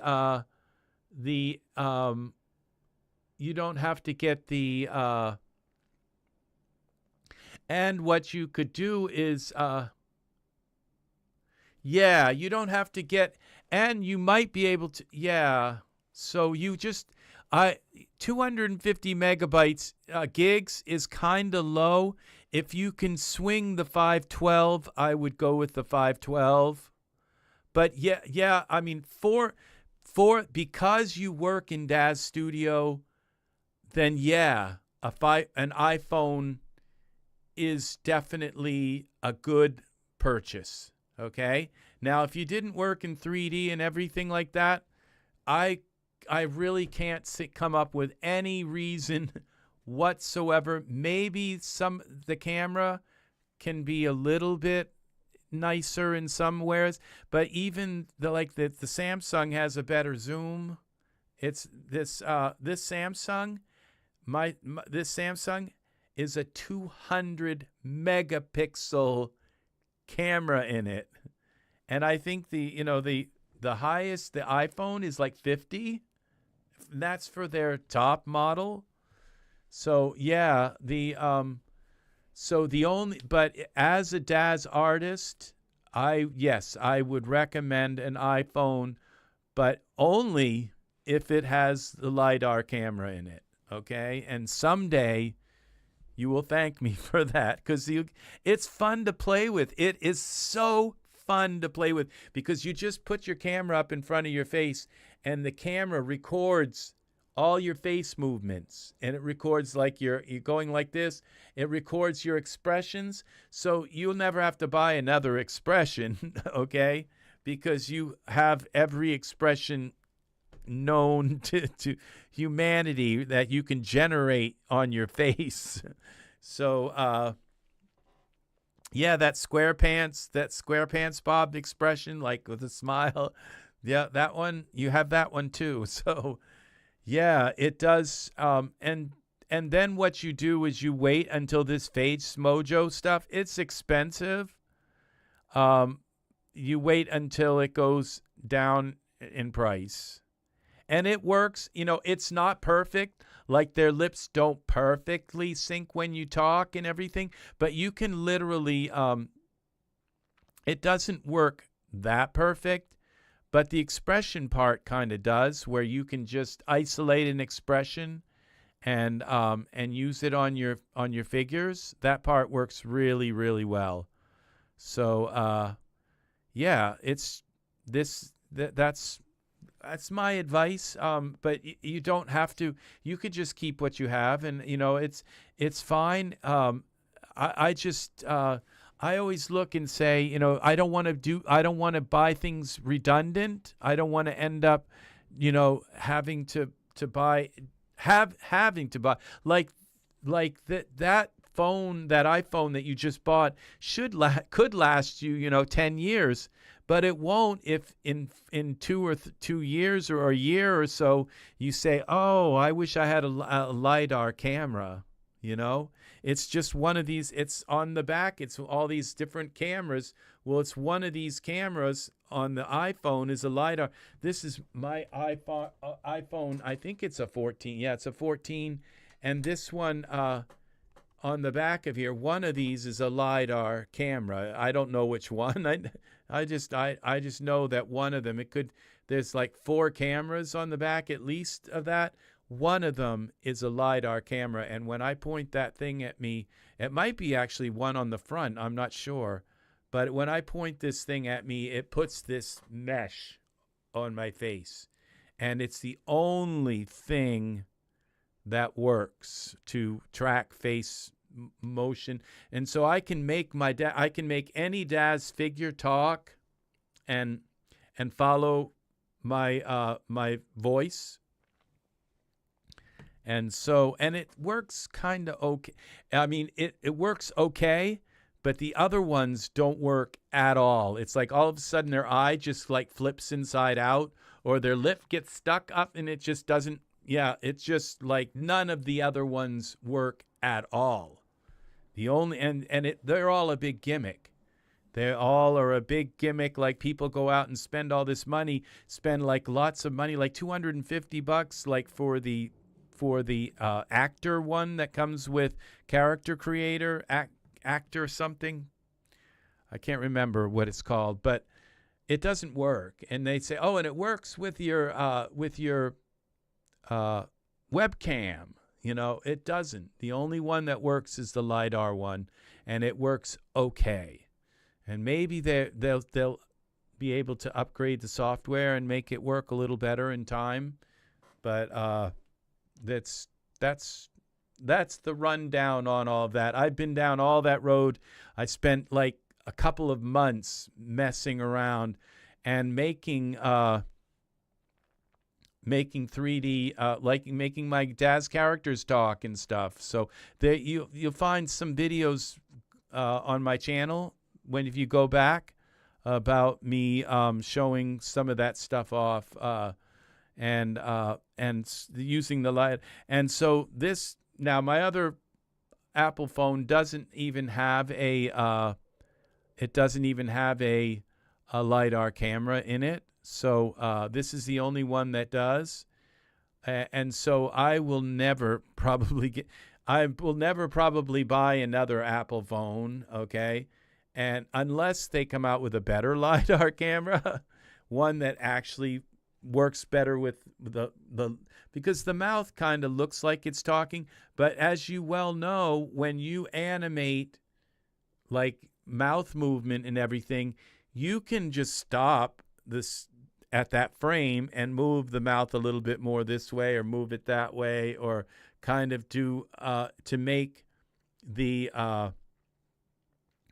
to make the animation look a little bit more real, okay? So you can just look at your video and the video and just kind of like make it, you can micro animate the mouth a little better. So but this I bought this phone. It was $1,200. I bought it for one thing only, and that's that LiDAR camera. And you can buy LiDAR cameras, just standalone LiDAR cameras. I don't know how good I think they're like very expensive, like $1,000, at least 500. And they're not going to have like the Apple M2 chip or whatever inside and all that stuff. I don't know what kind of chip exactly, but I know that the processor inside this iPhone is probably maybe one of the other things to buy an iPhone for is for the processor. And they were saying, well, you know, in 5 years, Apple will, you know, the updates on the iPhone will make more use of that processor. You know, I haven't seen it happen. I just see them putting out more iPhones every year or year and a half. They're coming out with, you know, the 15, and next they'll be coming out with this. I mean, with the iPhone 16 and all that, they're going to be coming out with, and they don't seem to like really do much to make use of this really powerful processor inside the iPhone. I just haven't seen them really give the iPhone any kind of, you know, software update to make use of those processors. So that was kind of just like a big sales pitch. So it's like a super duper processor, but the software just doesn't really make use of it in the camera and all that stuff. Where in the Galaxy, they actually make use of they make use of every last bit of the processor. When you open this camera, you're opening up a 200 megapixel camera software. Yeah. So they're using the software. And then it's got like at least a 10x optical zoom. Yeah. So all right, so we have to find out why. So my advice, I wouldn't send the camera back, send the phone back and get a Samsung. I would send it back and get an iPhone Pro, and just say you made a mistake. And I hate doing that. I hate sending technology back. But I would do that. But I have done it. One time I ordered two two 1080 graphics cards. I ordered, I think, one from Amazon and one from, no, I think I got them both from Amazon. Two 1080 graphics card, and like the next day, or it was like it was a week later, NVIDIA put out the 1080 Ti, which was like, and it was like, oh gosh. So you know what I did? I sent, and the thing is they scalped me on the prices, and I ended up paying the same amount for the 1080 on Amazon with the scalpers as the new 1080 Ti was. It was the exact same price. So I sent him back, and the scalper wasn't too pleased with me that he had to give me back my money. But you know, that's what that return date is about. And so just make sure you keep the box and get everything, pack it up, and just set it back to factory. You have to go on Google and learn how to just set it back to factory and send it back and get yourself a pro with a LiDAR camera, okay? And then you got something that will bring your dad's characters alive. Will you ever use it? Maybe not that much, but will you play with it and have a lot of fun with that LiDAR camera? I tend to think you will. So that's my suggestion. So I have to find out how to. This is one thing that's missing. Now, Ultra Scenery. Okay, radius. What is this radius? Okay, it says include radius in meters, exclude radius. Okay, let's see. This doesn't make sense. The camera culling, optimization, camera culling, preview, density, field, forest, litter, waterway.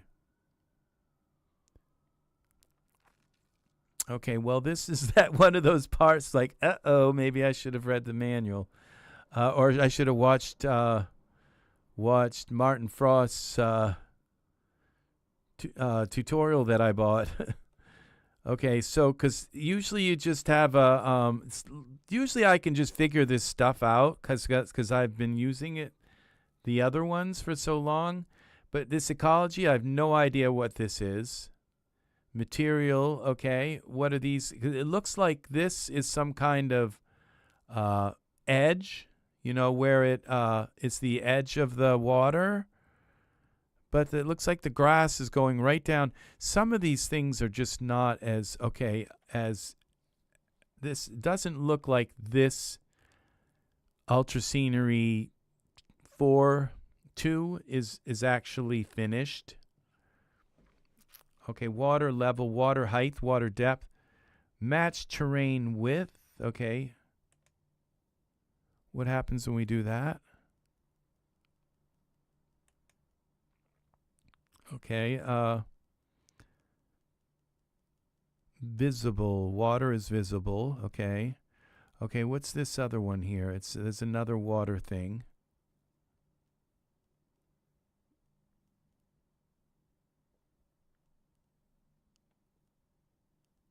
Ecology. Okay, well, that was opened. Where was the other one? Water one. Okay, it was the water. It says water material. Okay, those are material properties. That's weird that it's all algorithm based.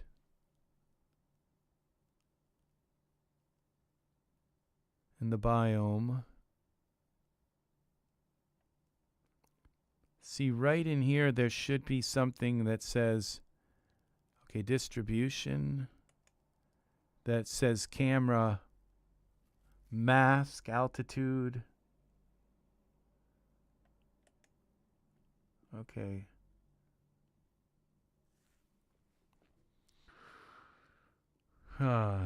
Okay, let's go out of iRay so I can maneuver around in here a little easier. We got layers. See, this isn't going to work if I can't get it to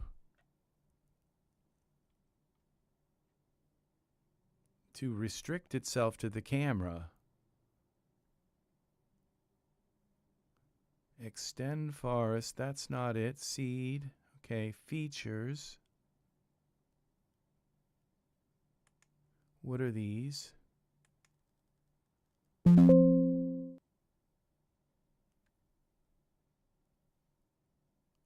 Okay, this was oh, so this uses the features from the classic content. We don't want that.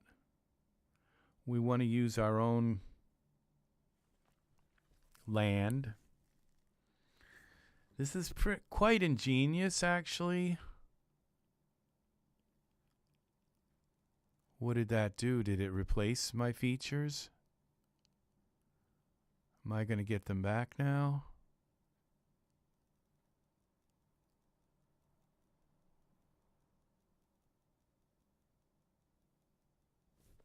I asked you to take me out of iRay. Okay, I think I have to go back, undo to get back.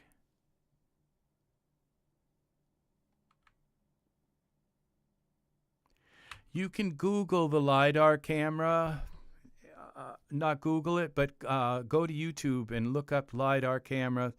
There's not a lot on how it plugs into DAS, but there are a few videos. If you go into this Mojo product here and you go down here, you will find these videos, okay, on how to use this. And there's a lot of hype around it. But you can literally take these, any figure and have them talk. And they kind of look like that, blah, blah, blah, blah, blah. You know, they don't really, they don't, you know, they do have a little bit of expression. The eyebrows move and everything, and they blink and stuff like that. You know, you can, but the mouth is the part that just doesn't quite, it's not quite there, but it's not horrible either. It kind of works. So, yeah.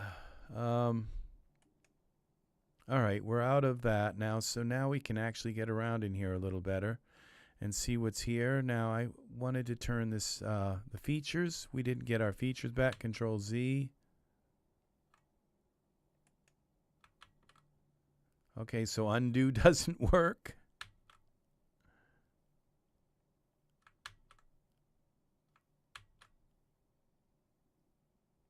Oh, the water got turned off. How about we turn it back on?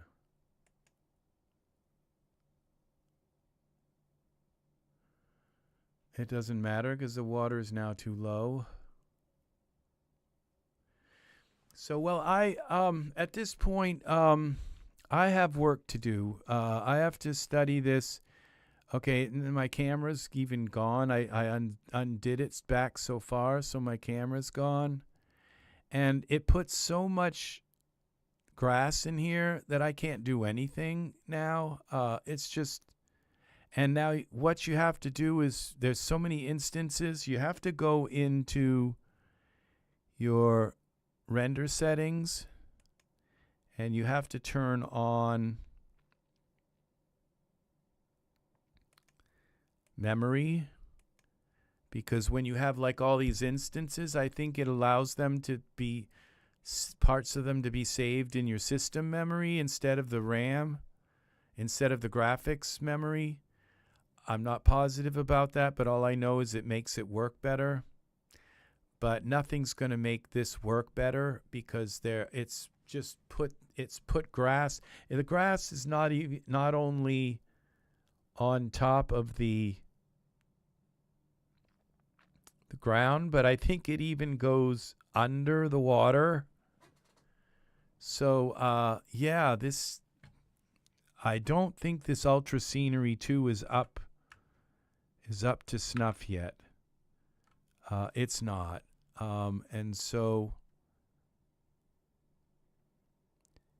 But I can't say that for sure until I really get a chance to work with it. It's not like you can't do anything with it, but we go back to the page here. Okay, ultra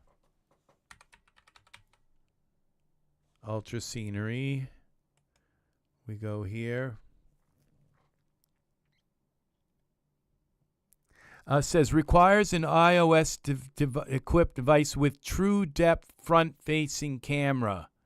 That is a LiDAR camera. Okay.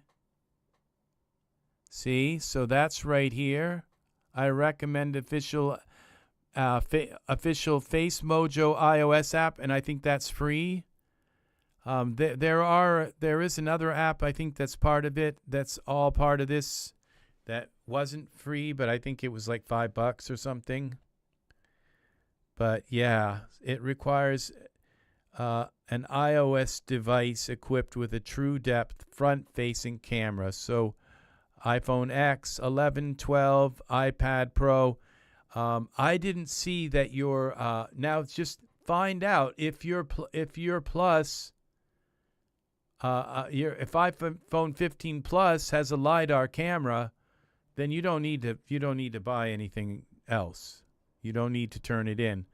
But what I read here, introduced in 2020, the LiDAR scanner is available on iPhone Pro and Pro Max models of the 12, 13, 14, and 15, as well as the third generation 11-inch, 15th gen, 12.9-inch iPad Pro models for 2020 and later. Nestled among the rear cameras, the scanner, among the rear cameras, the scanner can detect objects up to 5 meters, 16.5 inches. Okay, let's see, it says a true depth. Okay, let's see if the iPhone 15 Plus has a true depth. Have a true depth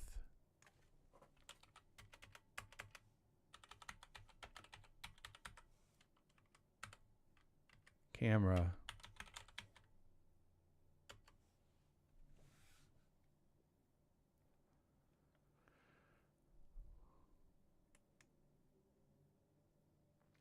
Iteration of the Plus model features a revised design, brighter display, step forward, all while keeping the starting price unchanged. It's about the same as the 15 Pro Max, starting at $1,000, but easier on the wallet.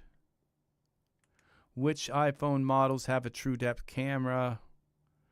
Apple has included true depth technology on every iPhone it has released since the iPhone X in 2017, excluding the iPhone SE. So, okay, it looks like your phone, this includes models in the iPhone 11, 12, 13th, and 14th ranges. It looks like you have the true depth, and the LiDAR one on the back, I mean, it's like I can take my iPhone and scan the whole room, and it will scan every object in the room. But it's like really weird. It doesn't really work that well, but because you have to get behind everything, and it just it's like getting your teeth scanned, where they have to scan like up and around and then underneath and around the sides and up around in every angle and from way in behind in the back. They have to do all this scanning from every angle to get you to, and it pieces together all of that scanning into like one like image of your so they don't need to take those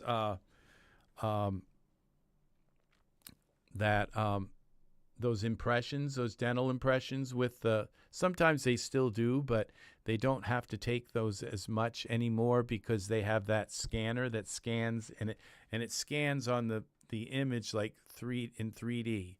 So I would look into this, okay? And you only have a certain amount of time. So, but it looks like your camera has the true depth. But don't take my word for it. Don't take Google's word for it. Find out for sure. And apparently that's all this says that you require. It's a front-facing camera, which if you have the true depth in the back, the LiDAR camera, well, that would work rear-facing as well. And I believe the rear-facing LiDAR camera would be more powerful than the front one, but I'm not sure. Is also a supported ARKit app. I recommend it for the official FaceMojo iOS app. Also supports face capture. So yeah.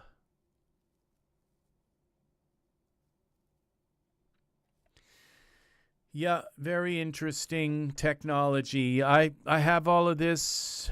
It's fun to play with. Okay, let's say that it's fun to play with, and it comes down to DAZ being really difficult to animate in. That's really what it boils down to. So I can't do anything with this scene because there's grass like everywhere, and every time I go to do anything, it's just like, because it's scattered grass everywhere. I could go back into here, and it's not even actually coming up with the scene anymore. It's supposed to show here. And if I click add, it's just going to add a new scene in here. So, yeah, it's not, I've done something really wrong here. If I click add, yeah, it's just going to add another entire ultra scenery scene. So, okay, I guess this is going to do this for me. Art, I hope I didn't send you from here to Spain and back wondering what you bought for a phone. I think I just tried to kind of make you aware of of how your phone can, how you can grow into your phone in the future with thank you. You're very welcome. Thank you. How you can grow into your phone in the future if you make sure you have the right kind of phone. So one of the Google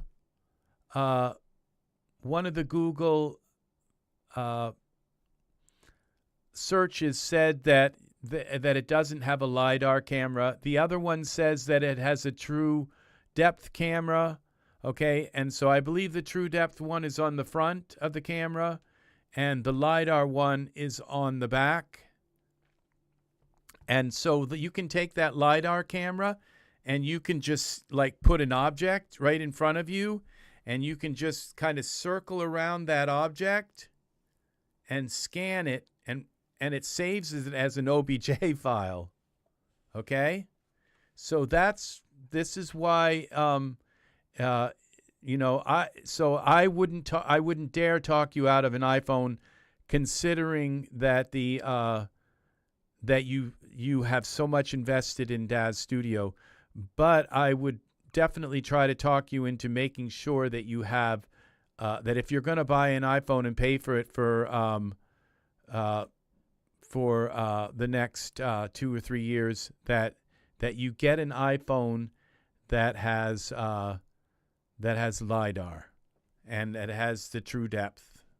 So because they're very vital to using DAZ to its fullest. So all right, this is going to do it for me.